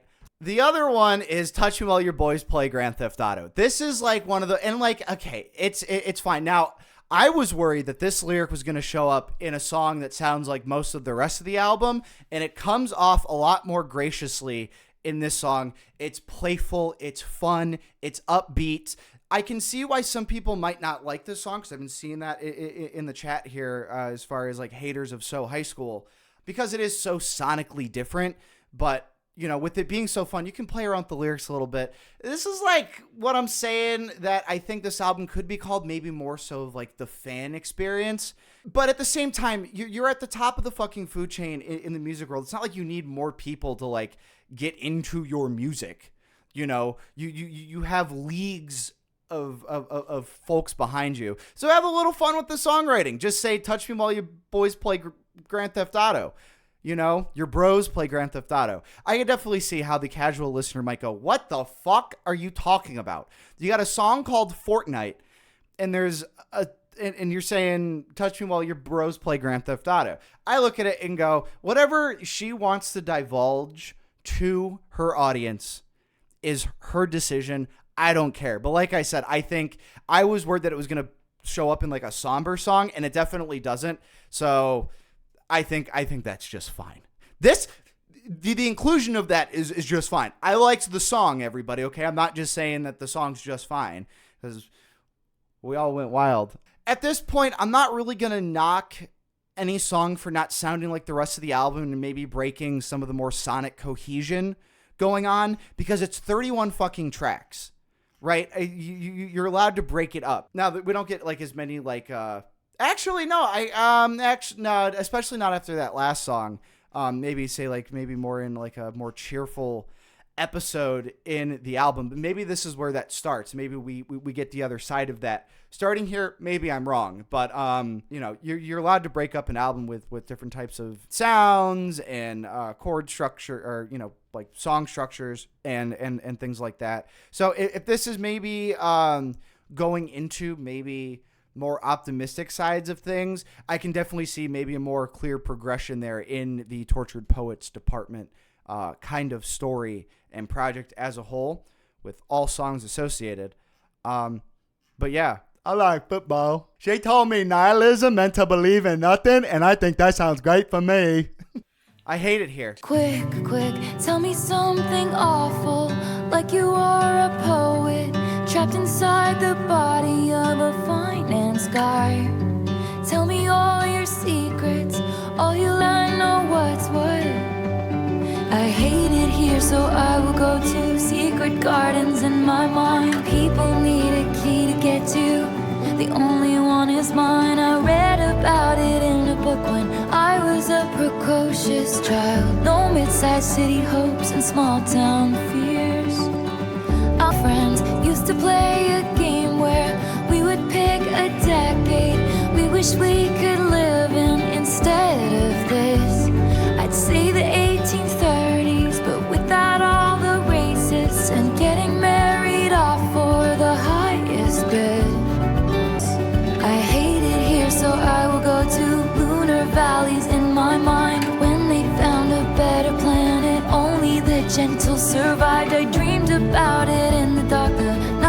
felt like I might die. No mid-sized city hopes and small but I swear I'm fine. I'll save all my romanticism for my inner life, and I'll get lost on purpose.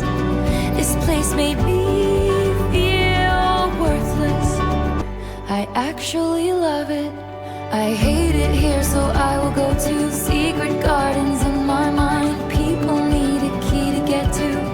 The only one is mine. I read about it in a book when I was a precocious child. No mid-sized city hopes and small town fears. I'm there.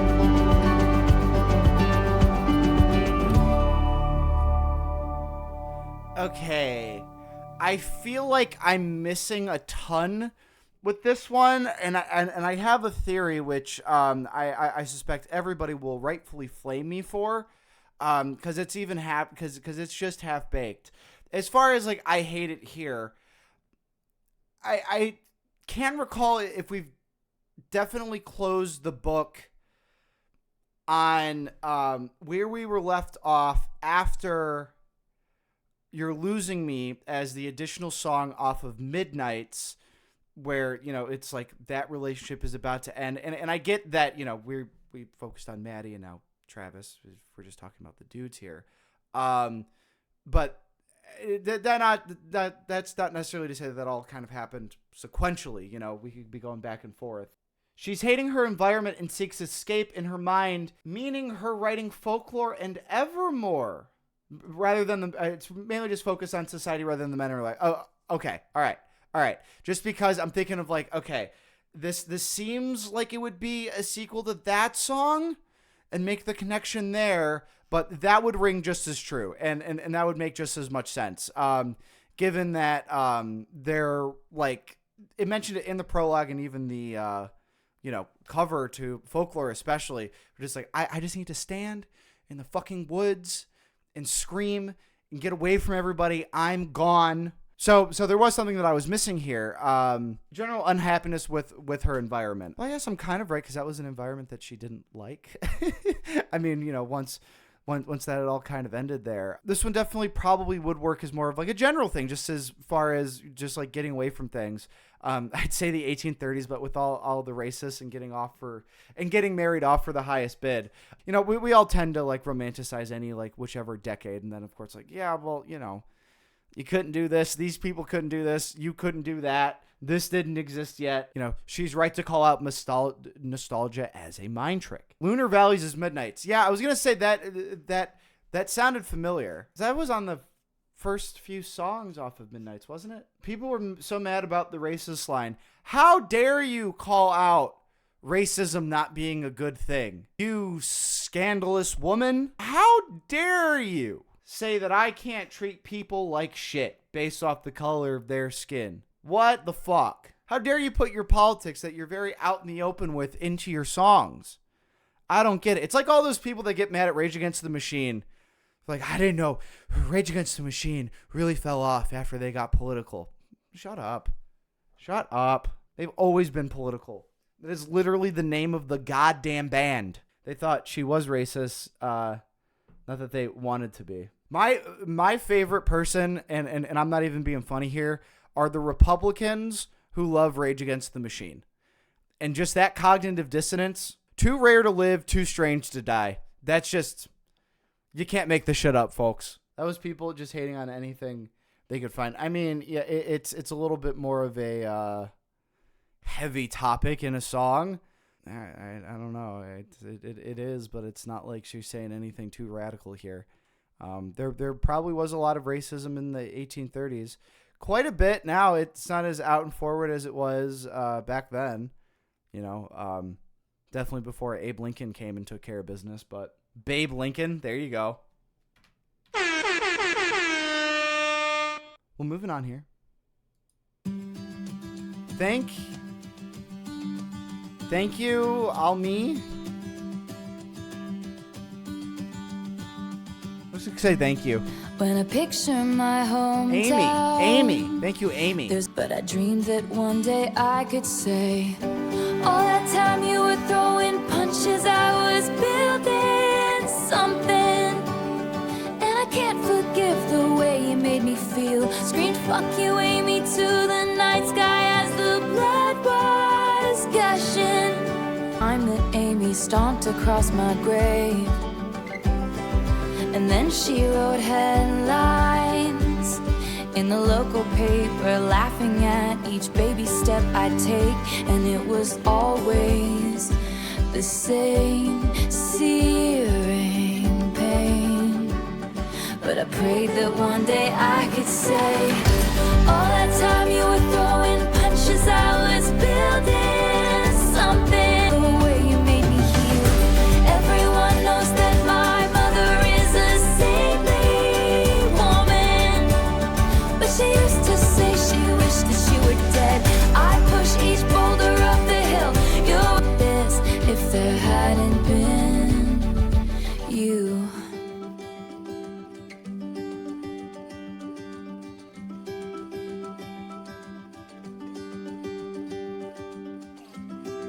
And maybe you've reframed it, and in your mind you never beat my spirit any real defining clues. And one day your kid comes home singing a song that only us two is gonna know is about you. 'Cause all that time you were throwing punches, it was all for nothing. And our town, it looks so small from way up here. Screamed thank you, aIMee, to the night sky, and the stars are stunning. Thank you, aIMee. Thank you, aIMee.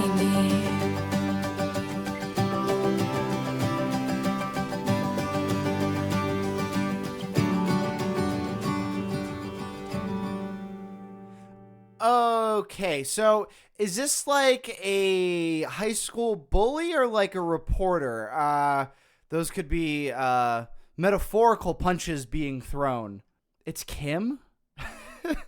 I don't think Kim Kardashian went to high school or wrote for the school paper, because I was gonna say, or I saw, you know, like local paper or something like that. I'm okay. Is this like is this like Mean Part 2, where she's just, you know, some like reporter, some music critic somewhere, and she's just going, yeah, well, I built the fucking empire, so what now? And I was like, geez, kind of punching down there. But if this is a punching towards Kim K, then that's more of a lateral move there. Okay, so the K in kill, or all the K's actually, are capitalized. So Kim, there you go.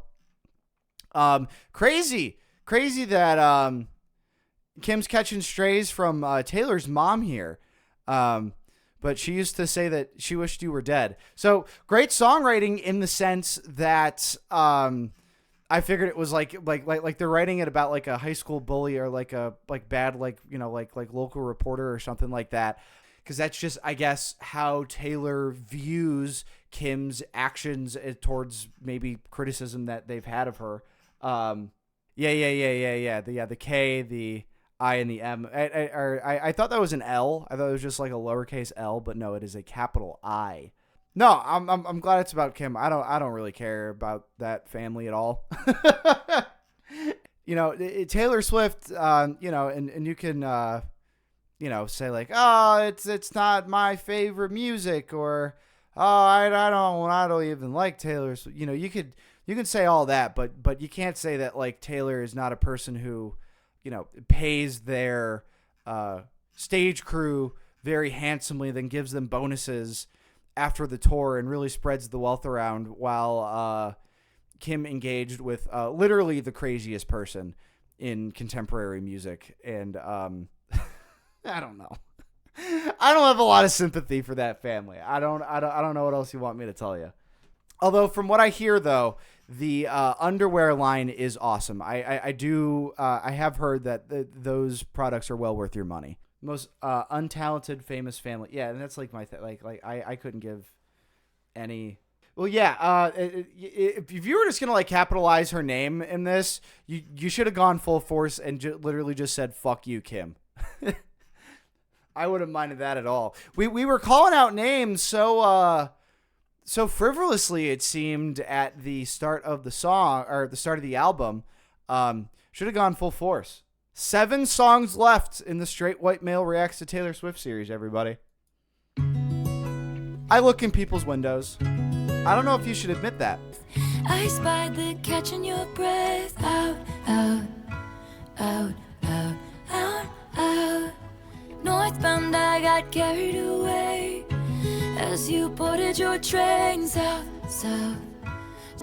No wind, so I look in people's windows. Chance fixed by rose golden glows. They have their friends over to drink nice wine. I look in people's windows in case you're at their table. What if your eyes looked up and met mine one more time? Is on streets. What are the chances you'd be downtown, downtown, downtown? Does it feel alright to not know me?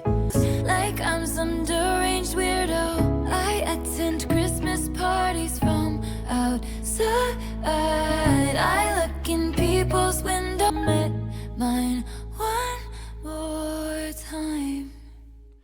Okay, I did not expect this one to be so short, which just leads me to believe that this is like a rather important thing, if just to get it out.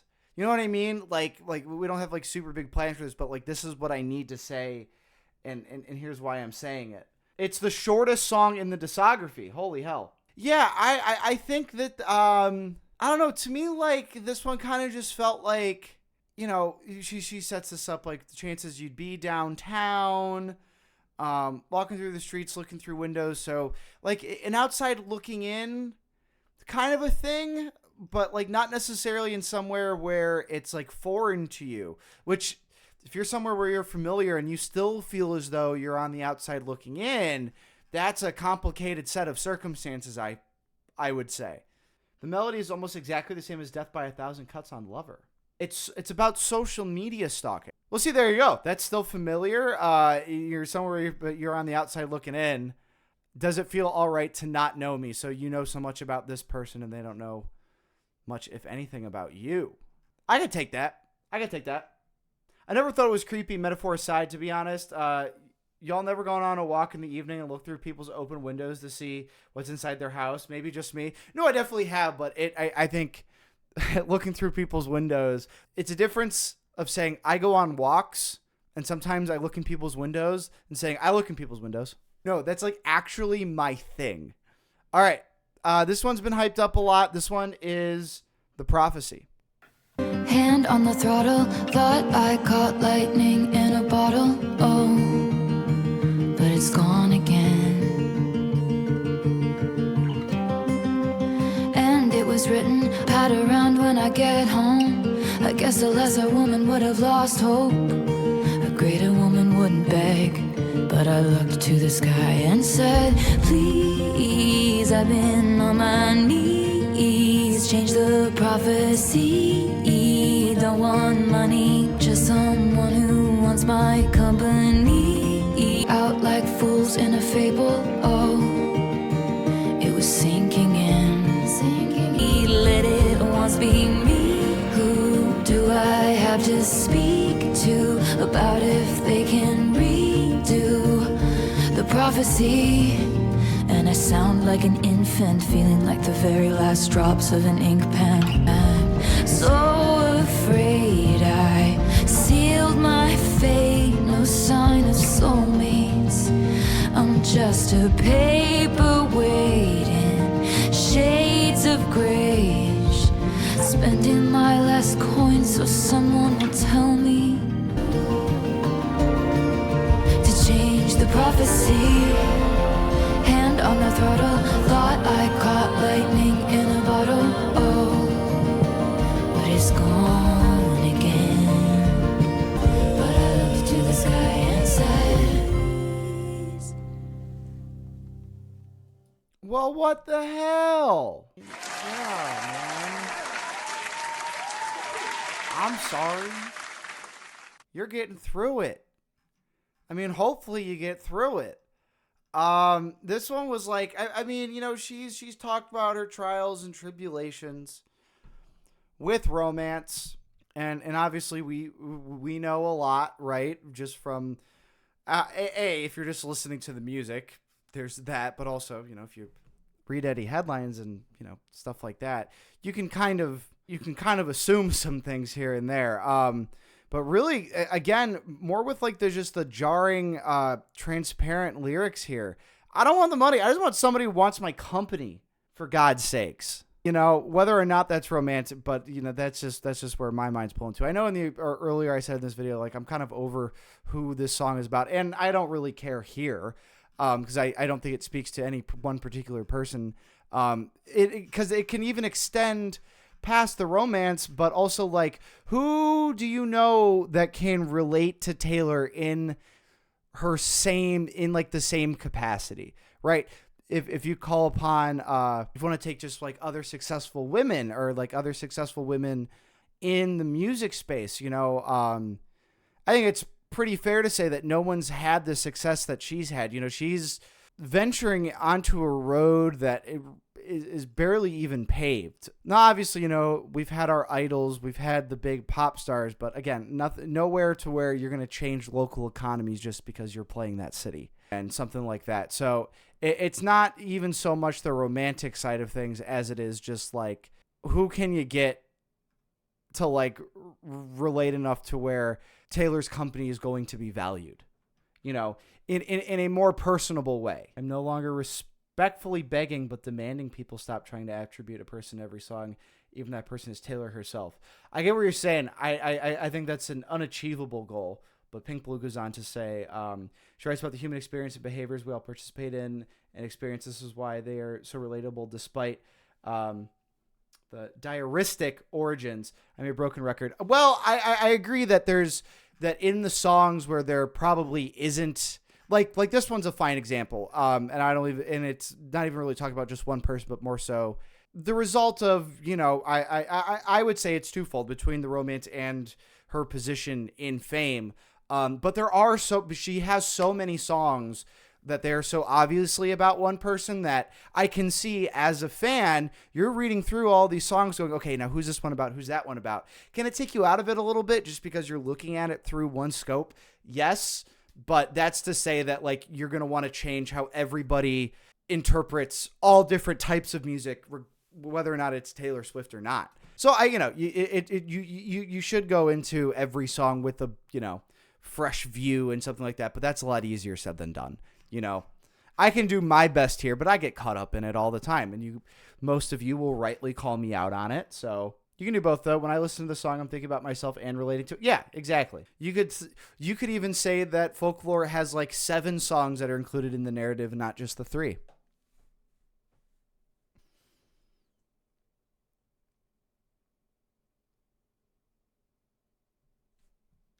Oh yeah, faux shiz.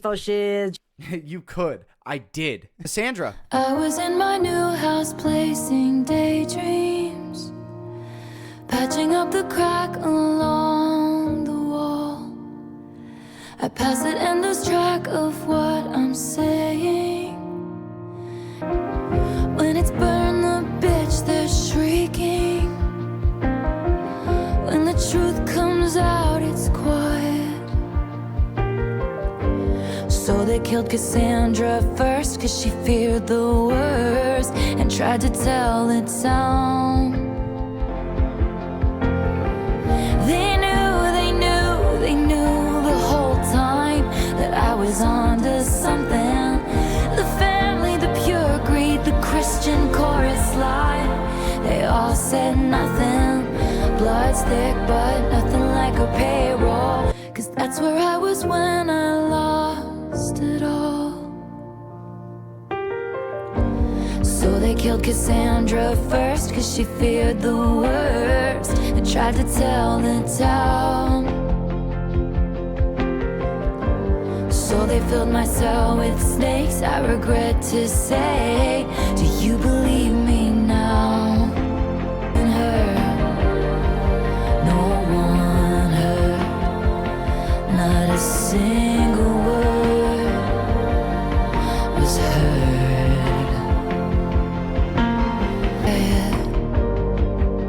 It's so quiet.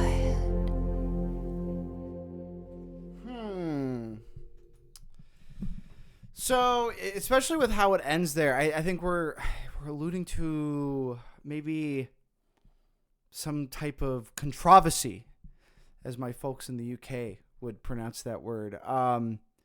You know, when like something happens, there's a big to do, and you know, a lot of and then like once like it's revealed, or maybe it's a the ending wasn't as juicy as the beginning, then it's all quiet. That's what I'm kind of getting here. Metaphor from Greek mythology. The full phone call, illegally recorded phone call leak, and confirmed that Taylor was telling the truth, and the ones that harassed Taylor just wanted her to move on. Sandra was a Trojan princess cursed by Apollo to be a prophetess whose warnings would never be believed, even though her prophecies were true. It's all Kanye. I think it's just cancel culture and how women aren't believed. So I guess I was right that this did follow some type of controversy here, but there's obviously a pretty exact one here. Basically, what caused Reputation: Taylor went into hiding after Kanye recorded her phone call saying that she gave permission to use her name in his song Famous. Later, the unedited clip came out where Taylor did not give permission. Well, yeah, well then fuck these people. So there's obviously a lot more to this than I guess I can get on with just alone and like not knowing like the full facts of everything. So again, you know, this one might be one like if you're in the know, then it's like obviously very cathartic, because I have no sympathy for anybody in the other camp. So good on Taylor for calling it out. I'd even argue that, you know, she's not doing enough here to call them out, but I think that, you know, if Taylor's going to do anything, she's going to try to do it with a little bit of grace, even if she is being petty, even if she is, you know, trying to call out some injustices. I think we can call it back to one of the first streams that we ever had for Taylor Swift. What did I say? Just like kill Joe Jonas or something like that. Just the other day, he blamed her for not being able to perform at the Super Bowl. What, Kanye blamed Taylor because he's not allowed to play the Super Bowl? Kanye, you played yourself, my guy. I've seen a lot of hype for Peter and the Manuscript. Not too much the ones in between, but we'll get to those as well. But not before we get to Peter.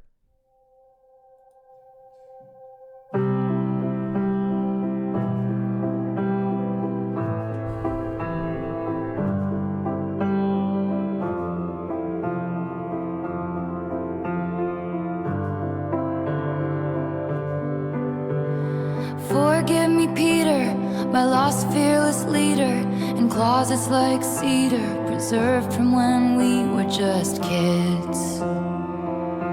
Is it something I did? The goddess of timing once found us beguiling. She said she was trying. Peter, was she lying? Up, then you were gonna come find me. Said you were gonna grow up, then you were gonna come find me. Said you were gonna grow up, then you were gonna come find me. Words from the mouths of babes, promises oceans deep, but never to keep. We said it was just goodbye for now. You said you were gonna grow up, then you were gonna come find me. Tell me all that you've learned, 'cause love's never lost when perspective is earned. And you said you'd come and get me, but you were 25, and the shelf life of those fantasies is expired. Lost to the lost boys chapter of your life. The light. You said you were gonna grow up, then you were gonna come find me. Said you were gonna grow up. From the mouths of babes, promises, oceans deep,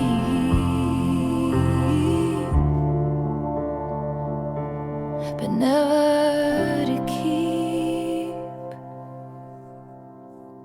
Okay, so that was Peter, and I think this could go one of two ways. So this is like a you know, like more of like a promises unkept kind of a thing. Peter Pan reference. Peter losing Wendy. So that makes some sense there. You said you were going to never grow up. Okay, so I'm just thinking like back to the movie Hook with Robin Williams, because I love that, because there they really kind of establish in that movie where Peter keeps coming back, but Wendy just keeps getting older and older and older.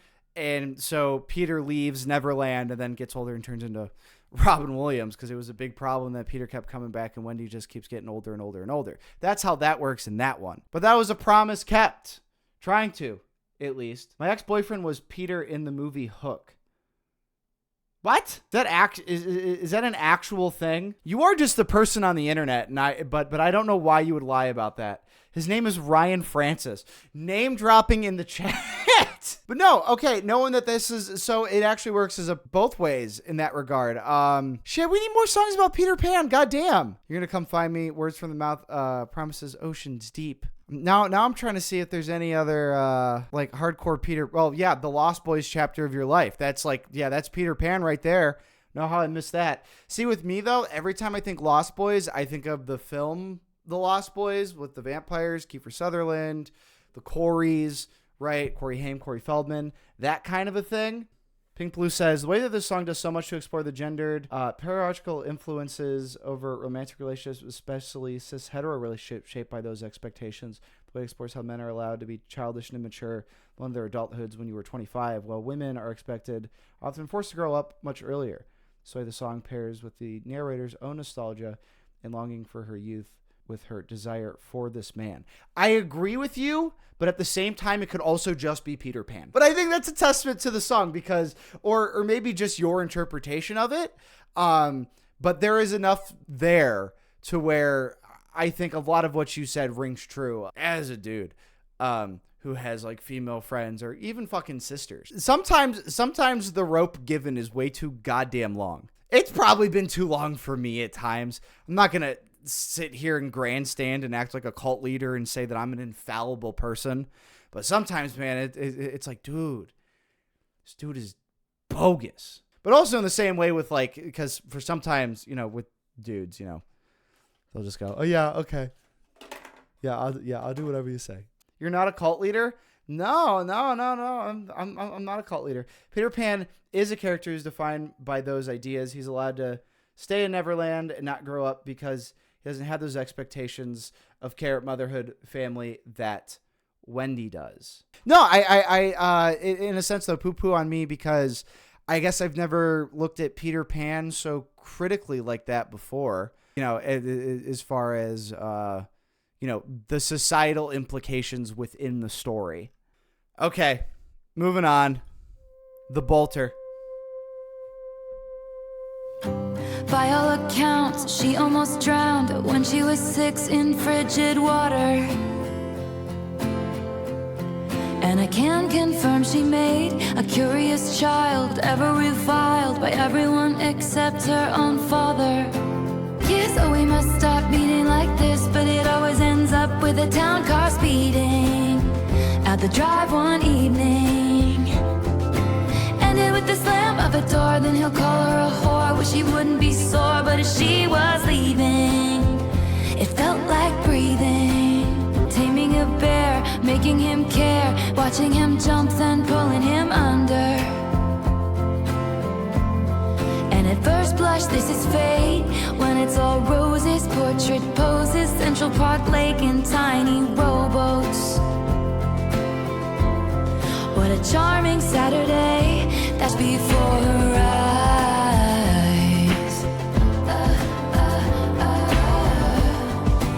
It feels like the time she fell through the ice, then came out alive. She's been many places with men of many faces, and there's escape and escaping. Started with a kiss, oh, we must stop beating like this, but it always ends up with a town car speeding out the drive one evening.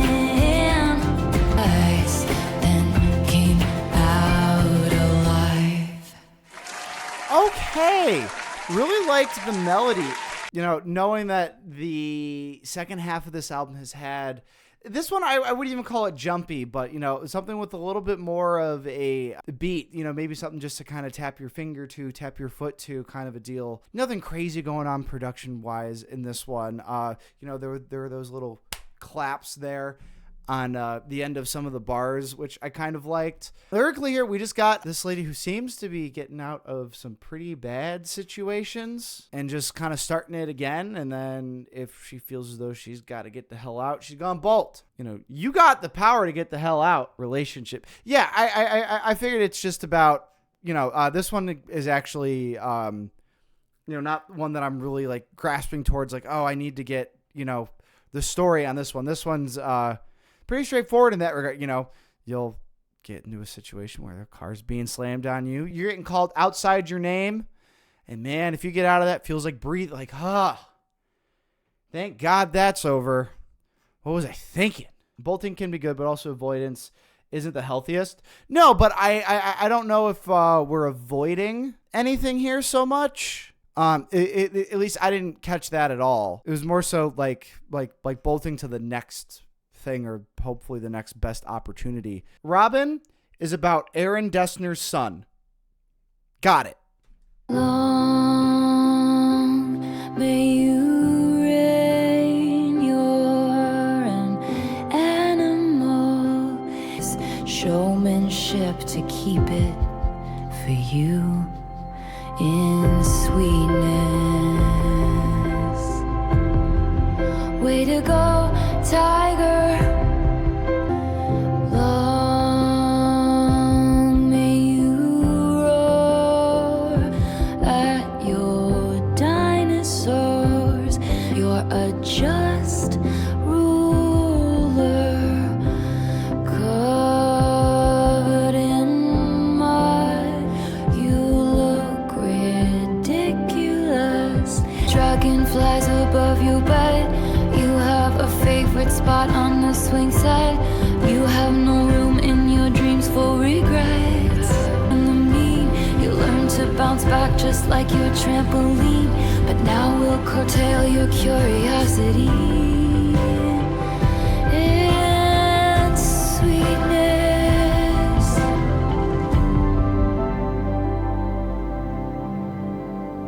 Well, that was sweet. You know, I obviously, you know, usually if there was any explanation to what a song was about, I find that out after the song, but people in the chat just kept saying, oh, this was about Aaron Dessner's son. And, you know, as much as I love Aaron Dessner's work on these past few albums from Taylor, I'm at least a little bit more interested in that regard. But, you know, she does a great way at, like, capturing the fundamental aspects of youth. You know, long may you roar at your dinosaurs. King of the universe, you know. I don't know if they had any siblings, but you know, you're always fighting for supremacy in whatever games that you and your siblings have made, and covered in mud, you look ridiculous. Bro, I was covered in mud all the goddamn time. I loved it. It was great. Giving worms baths in my mouth. Oh yeah, I was that kid. Get all cleaned up. So yeah, and you know, she's has kind of like written like, you know, good luck songs or things like that. Thinking about some stuff like really early on, the song titles kind of escaped my mind, you know, and you know, she had to say like, yeah, it's gonna get messy, but you'll do great. And I think Way to Go, Tiger is just like a perfect thing to say to a kid, you know, like make him feel like a tiger. I always like calling kids big man or boss man. That's always usually pretty fun. Okay, ladies and gentlemen, we don't do any more recaps here on the channel where I would talk about the album as a whole before the last song. We don't really do that anymore ever since I reacted to Ethel Cain's Preacher's Daughter. We gave our analysis to part 1 already, but in my analysis coming up, it will be about just, I think, the anthology in and of itself as a whole. But this is the last song on the Straight White Male Reacts to Taylor Swift journey coming up here. I know I said it at the beginning of the video. Thank you all for being here. This is crazy. This is for all the marbles. I don't know if I should say anything else beyond that. We should just get into the song. If I got anything else to say, I'll say it after. This is the Manuscript. Now and then she rereads the manuscript of the entire torrid affair. They compared their licenses. He said, I'm not a donor, but I'd give you my heart if you needed it. She rolled her eyes and said, you're a professional. In the age of him, she wished she was 30 and made coffee every morning in a French press. Afterwards, she only ate kids' cereal and couldn't sleep unless it was in her mother's bed. Like scenes of a show, the professor said to write what you know, looking backwards might be the only way to move forward. He knew what the agony had been for. The only thing that's left is the manuscript. One last souvenir from my trip to your shores. Now and then I reread the manuscript, but the story isn't mine anymore.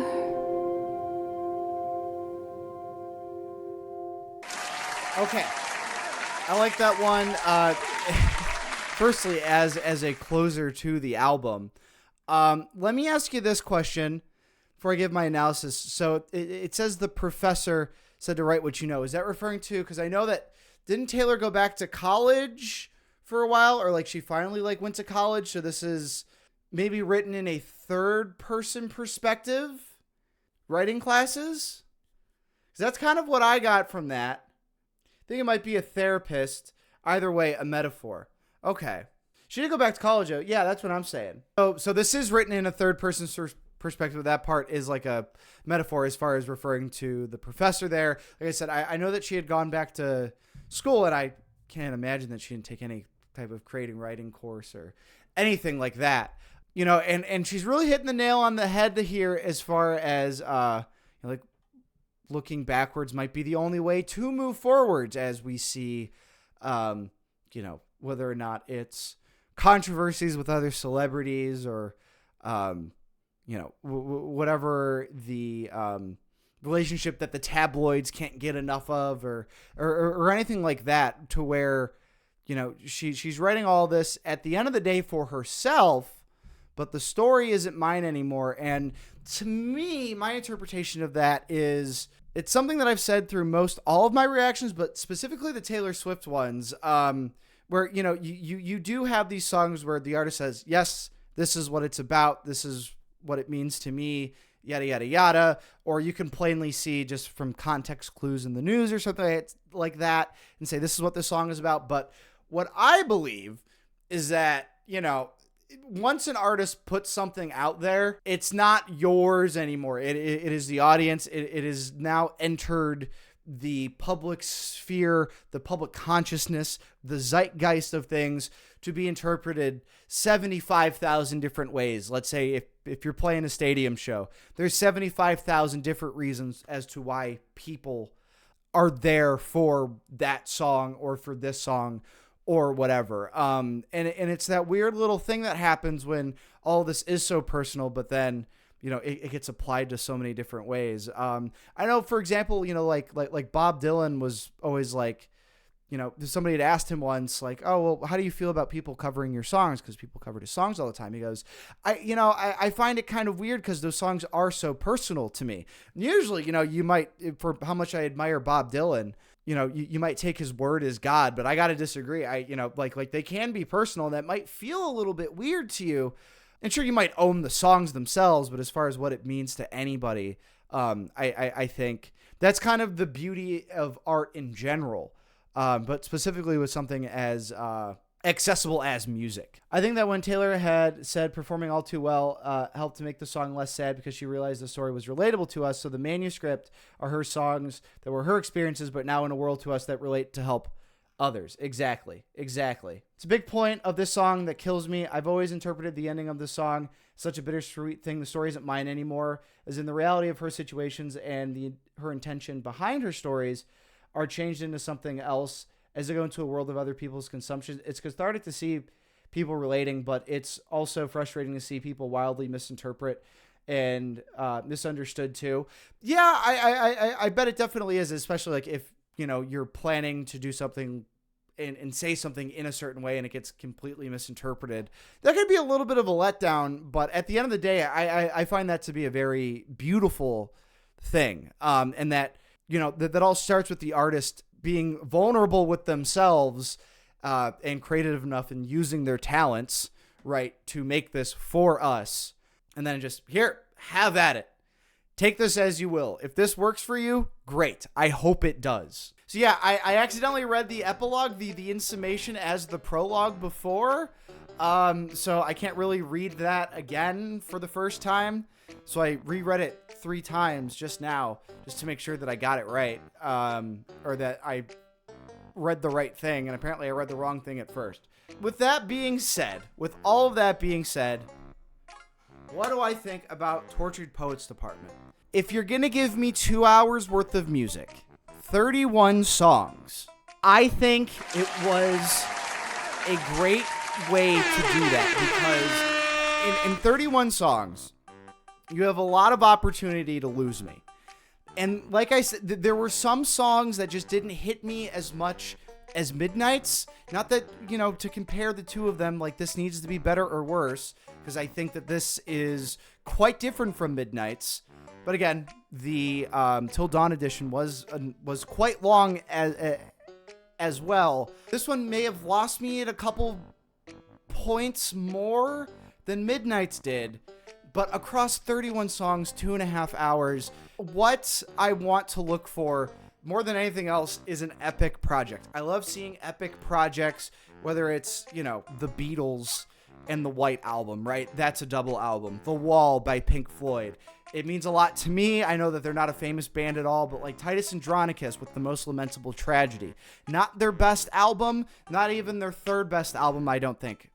Actually, it might be their 3rd best album, but nevertheless, it was a huge project. It was like, I think it's like an hour and a half long, or at least like so much longer than their other projects. But I like that idea of creating this universe amongst an album. And that's what we got more so than anything else, I think, in Folklore and Evermore. And it was pretty apparent here, just because, at least as the album first starts, it's really dropping the tone of the album right away. She's calling out names. This is not happy-go-lucky at all, you know, and there's... But then, you know, I thought, like, you take Florida, for example, a song that I thought was messy, but it works well with the concept of the song and the themes therein. So Long London, I think, is one of the best track 5s out there. Where this album lost me are really those points where, like, they don't necessarily stand, again, for me. For anybody else listening that is a casual Taylor Swift listener, maybe you feel different, but where it was lost, where it's like, I needed all this context to really appreciate it. But at that point, I can say at least it still felt cohesive within the album, sonically speaking. Where, you know, you get songs like, you know, Thanks aIMee or Cassandra and stuff like that, where I'm kind of left out like, okay, what the hell is this? So High School, you know, that was the one that a lot of people were memeing. Again, within 31 tracks, I'm going to allow you to not make the same kind of sounding song, break away from the cohesion a little bit and give us something that's a little bit more optimistic, a little bit more happy. And so what if you have goofy-ass lyrics? Call your boyfriend a dumbass. I don't care. But you called it like it was. He's a hell of a tight end. He's a hell of a tight end. You know, and again, you know, maybe this one will grow on me, but just immediately after Midnight's, I was like, wow, okay, I liked this. And then as time has gone on, it's only been about a month, and I'm like, shit, I really like that. I think more so than Evermore and Folklore, this was probably her most ambitious project. because we're not relying on the pop here. We're not relying on, you know, a fictional narrative in the same way that we did with Folklore and Evermore. And those were released as two separate albums. I get, you know, the narrative kind of sticks to one of those albums. But I like viewing that as two projects because it effectively was, you know, the prologue for Evermore was like, we just couldn't quit writing songs, you know, and then you divvy those up into two albums. Whereas here, you know, sure, you have 16 standard tracks, but you know you're going to get more. I don't even know why she releases standards anymore. I like seriously, just keep coming out with don't even call it an anthology. Don't call it a deluxe. Just come out with 32 track, 40 track, 50 track, 100 track albums. You know, everybody's going to listen to them. You know, you're going to write enough songs to fill that. So I say, what's stopping you here? Now, somebody had actually said, and I kind of agree with it, whereas like the Manuscript is kind of like an epilogue for maybe this era within Taylor's career. And I would like to agree with that. We will see what happens, because it does seem between the last four albums, Folklore, Evermore, Midnights, and the Tortured Poets Department, that this is it's Taylor's most mature songwriting. It's the most mature, and I say like mature is because like maybe we're kind of getting away from more of the pop stuff. It's more of a sit down and think thing. It's more cerebral. It's more introspective. And I, for one, would love to see a change. Not to say like, oh my God, let's get over this. I think Taylor has already set herself apart in dipping her toes into a lot of different things and finding success. But at the end of the day, it's going to be as to what fulfills her as an artist. But with the Tortured Poets Department, this is her emo anthem. I think it was a good idea to split it up into two streams because, you know, one thing you might say, it's like, oh, well, this album's very cohesive in its sound. You might say like, yeah, but after a while it gets kind of old. I don't think it got too old at all. Like I said, even between 2 days, 2 hours and 2 minutes, 31 tracks, that's still a long time. Especially, you know, if you're doing it like this, where you're listening to the whole album all at once.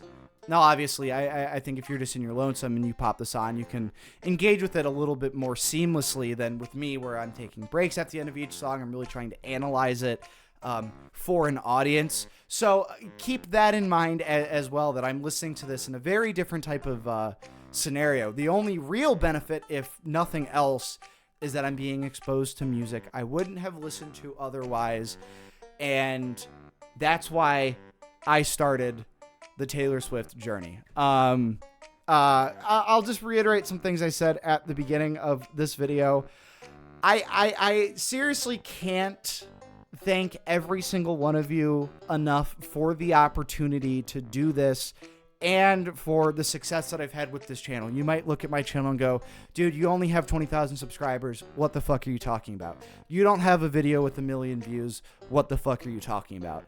I'm coming at this from, this is something I wanted to do and had no expectations for, and now looks like I can do, hopefully very soon, as a job, which is fucking crazy to me. And it could have been any other big name artist, and one night I was like, you know what, we're doing it. We're gonna throw it with a rage bait title, and we're gonna react to every single Taylor Swift album. And I don't know if I could have imagined it going as well as it has. And that's just for me personally. And then at the same time, we saw the evolution of the world's biggest pop star. With all of this being said, but I'm just going to give you my thoughts on the whole Taylor Swift discography right now. You guys are still here. This is going to be real messy because I don't have any talking points. I'm probably going to forget something. I might misspeak. I don't care. What a career. From the first 3 albums, which were largely, you know, country pop influenced. And then in Speak Now, we started to get some more like heavy pop kind of stuff, to where you couldn't even say it was country pop. She's trying a lot of different things. Not cohesive in a sense of a standard kind of sound. And I think that she has this natural talent, even back then, well, especially back then, for songwriting and for performing. And that zeal just carries on into Red, which, again, as far as cohesiveness goes, I think Red and Reputation might be just the messiest albums, just because they do go to so many different places. But on Red, she just separates herself from the pack as far as like, I can do this, and I can do that. Go fuck yourself. Whereas in Reputation, she finally just basically outright says go fuck yourself, without saying it, but just says it a little bit more plainly than that. And, even through, with like Red, this was around the time that I started in like Red in 1989 was when, we started getting the memes of like, oh, Taylor Swift's dating this dude now. Oh, Taylor Swift's like dating that new dude now. And, her celebrity is just ever increasing. And like the whole world is on her shoulders. So then she gets to like Reputation. She goes, okay, I'm trying to take this back here. And I love it when an artist tries different things. And I think, as far as trying a different thing, knowing that the pop shit on Red worked so goddamn well, you go ahead and you make 1989. It was the most solid album to date as far as how great the production was. I miss Max Martin so goddamn much. I love Max Martin. I love him so much. He is my favorite. Max Martin, hands down my favorite.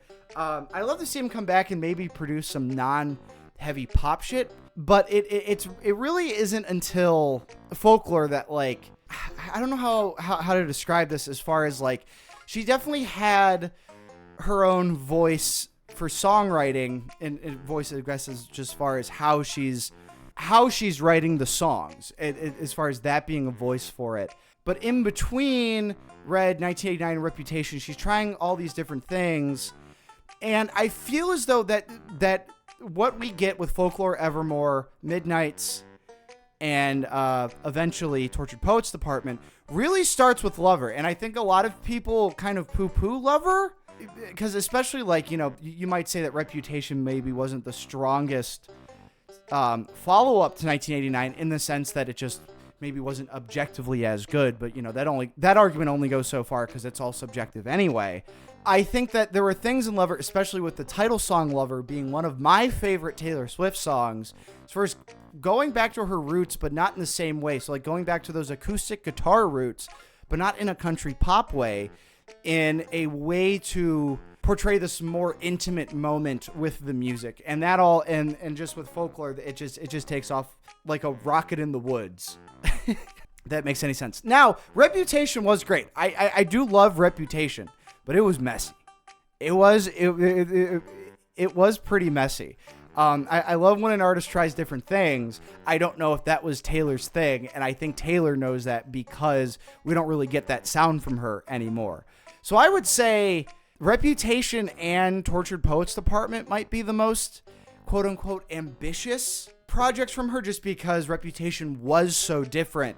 And it's just like the gargantuan scope of Tortured Poets Department, with it being so intimate in those more quiet moments, those more cerebral moments, maybe calling more out of the audience to, connect their own dots, as far as maybe like, you can either appreciate the song for what it is, or if you know the backstory, then great.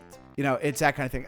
Although I don't know how much more I can say about Midnights, as far as it was the songwriting prowess between Folklore and Evermore, with just the subtle pop shit coming back in a really constrained way, but constrained in a really good way, as far as like, let's color this album in this, I think I use the term confident cool, and that's the way that I describe Midnights. I think Midnights, pound for pound, might be her most solid album.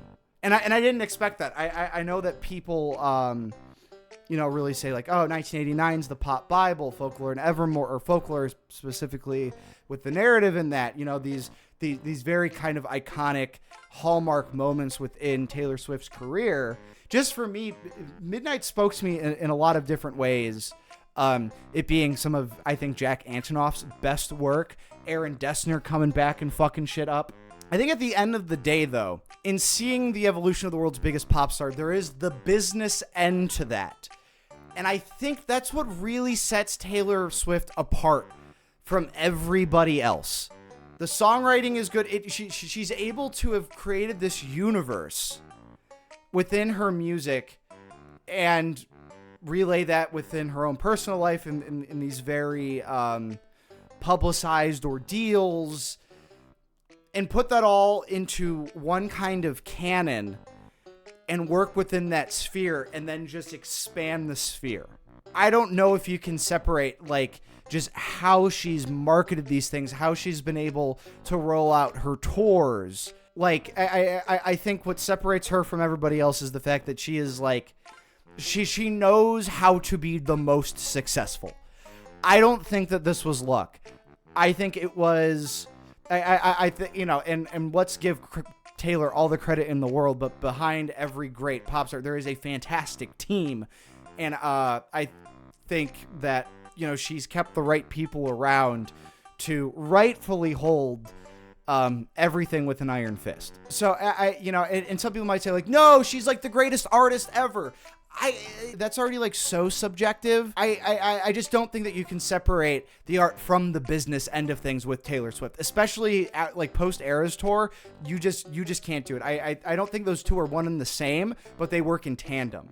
I think the art speaks for itself when it needs to. Like I said, with Tortured Poets Department, it was, I think, a very ambitious move. Even within the standard album, you have 16 songs. That's a longer album. You know, and fuck it, you make it a double album. It's like, okay, I want to do this thing where I'm not attracting them from the pop shit. It's come here for me and the way that I write songs. Which, to, you know, her credit, she hadn't really done that before, other than arguably Folklore and Evermore. But again, that was when it, like, that kind of sound from her was so different with Folklore and Evermore. But after everything else, so like there was novelty in it there. I think Tortured Poets Department would be a great pivot point for her. Yeah, I think it would be a great pivot point to maybe branch out into some other things, take some inspiration from other different types of genres, get back into that. I will stand on this hill and say that she needs to do a hard rock album. The moments in Tortured Poets Department where she's really just belted out her lungs with Who's Afraid of Little Old Me was really quite good. Now, I got people asking me what my favorite Taylor Swift song is. I plan on making a video going over my top 10 favorite Taylor Swift songs. So we're not done with Taylor Swift yet. And in fact, I don't know if we ever will be. I will still be reacting to albums as they come out. I'll be reacting to the new Vault tracks from the Taylor's versions of albums that we've already listened to.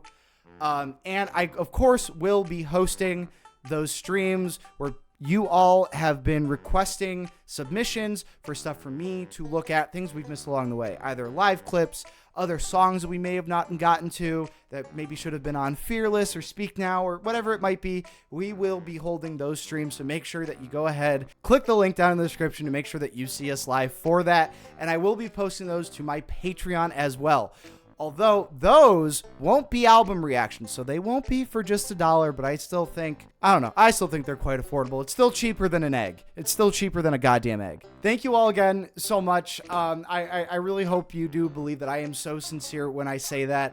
I have to now figure out how to stay relevant past Taylor Swift, but I wouldn't have an opportunity to do that without you. So again, just thank you from the bottom of my heart. I hope I've done well by you all for this series. I think I am a better person because of it, through everything that we've had to go through to get this done. Just thank you from the bottom of my heart. Thank you so much. So with all that said, I've been Jerry Bees. You've been awesome. Take it easy. Diggity dog. Breaking. Diggity dog.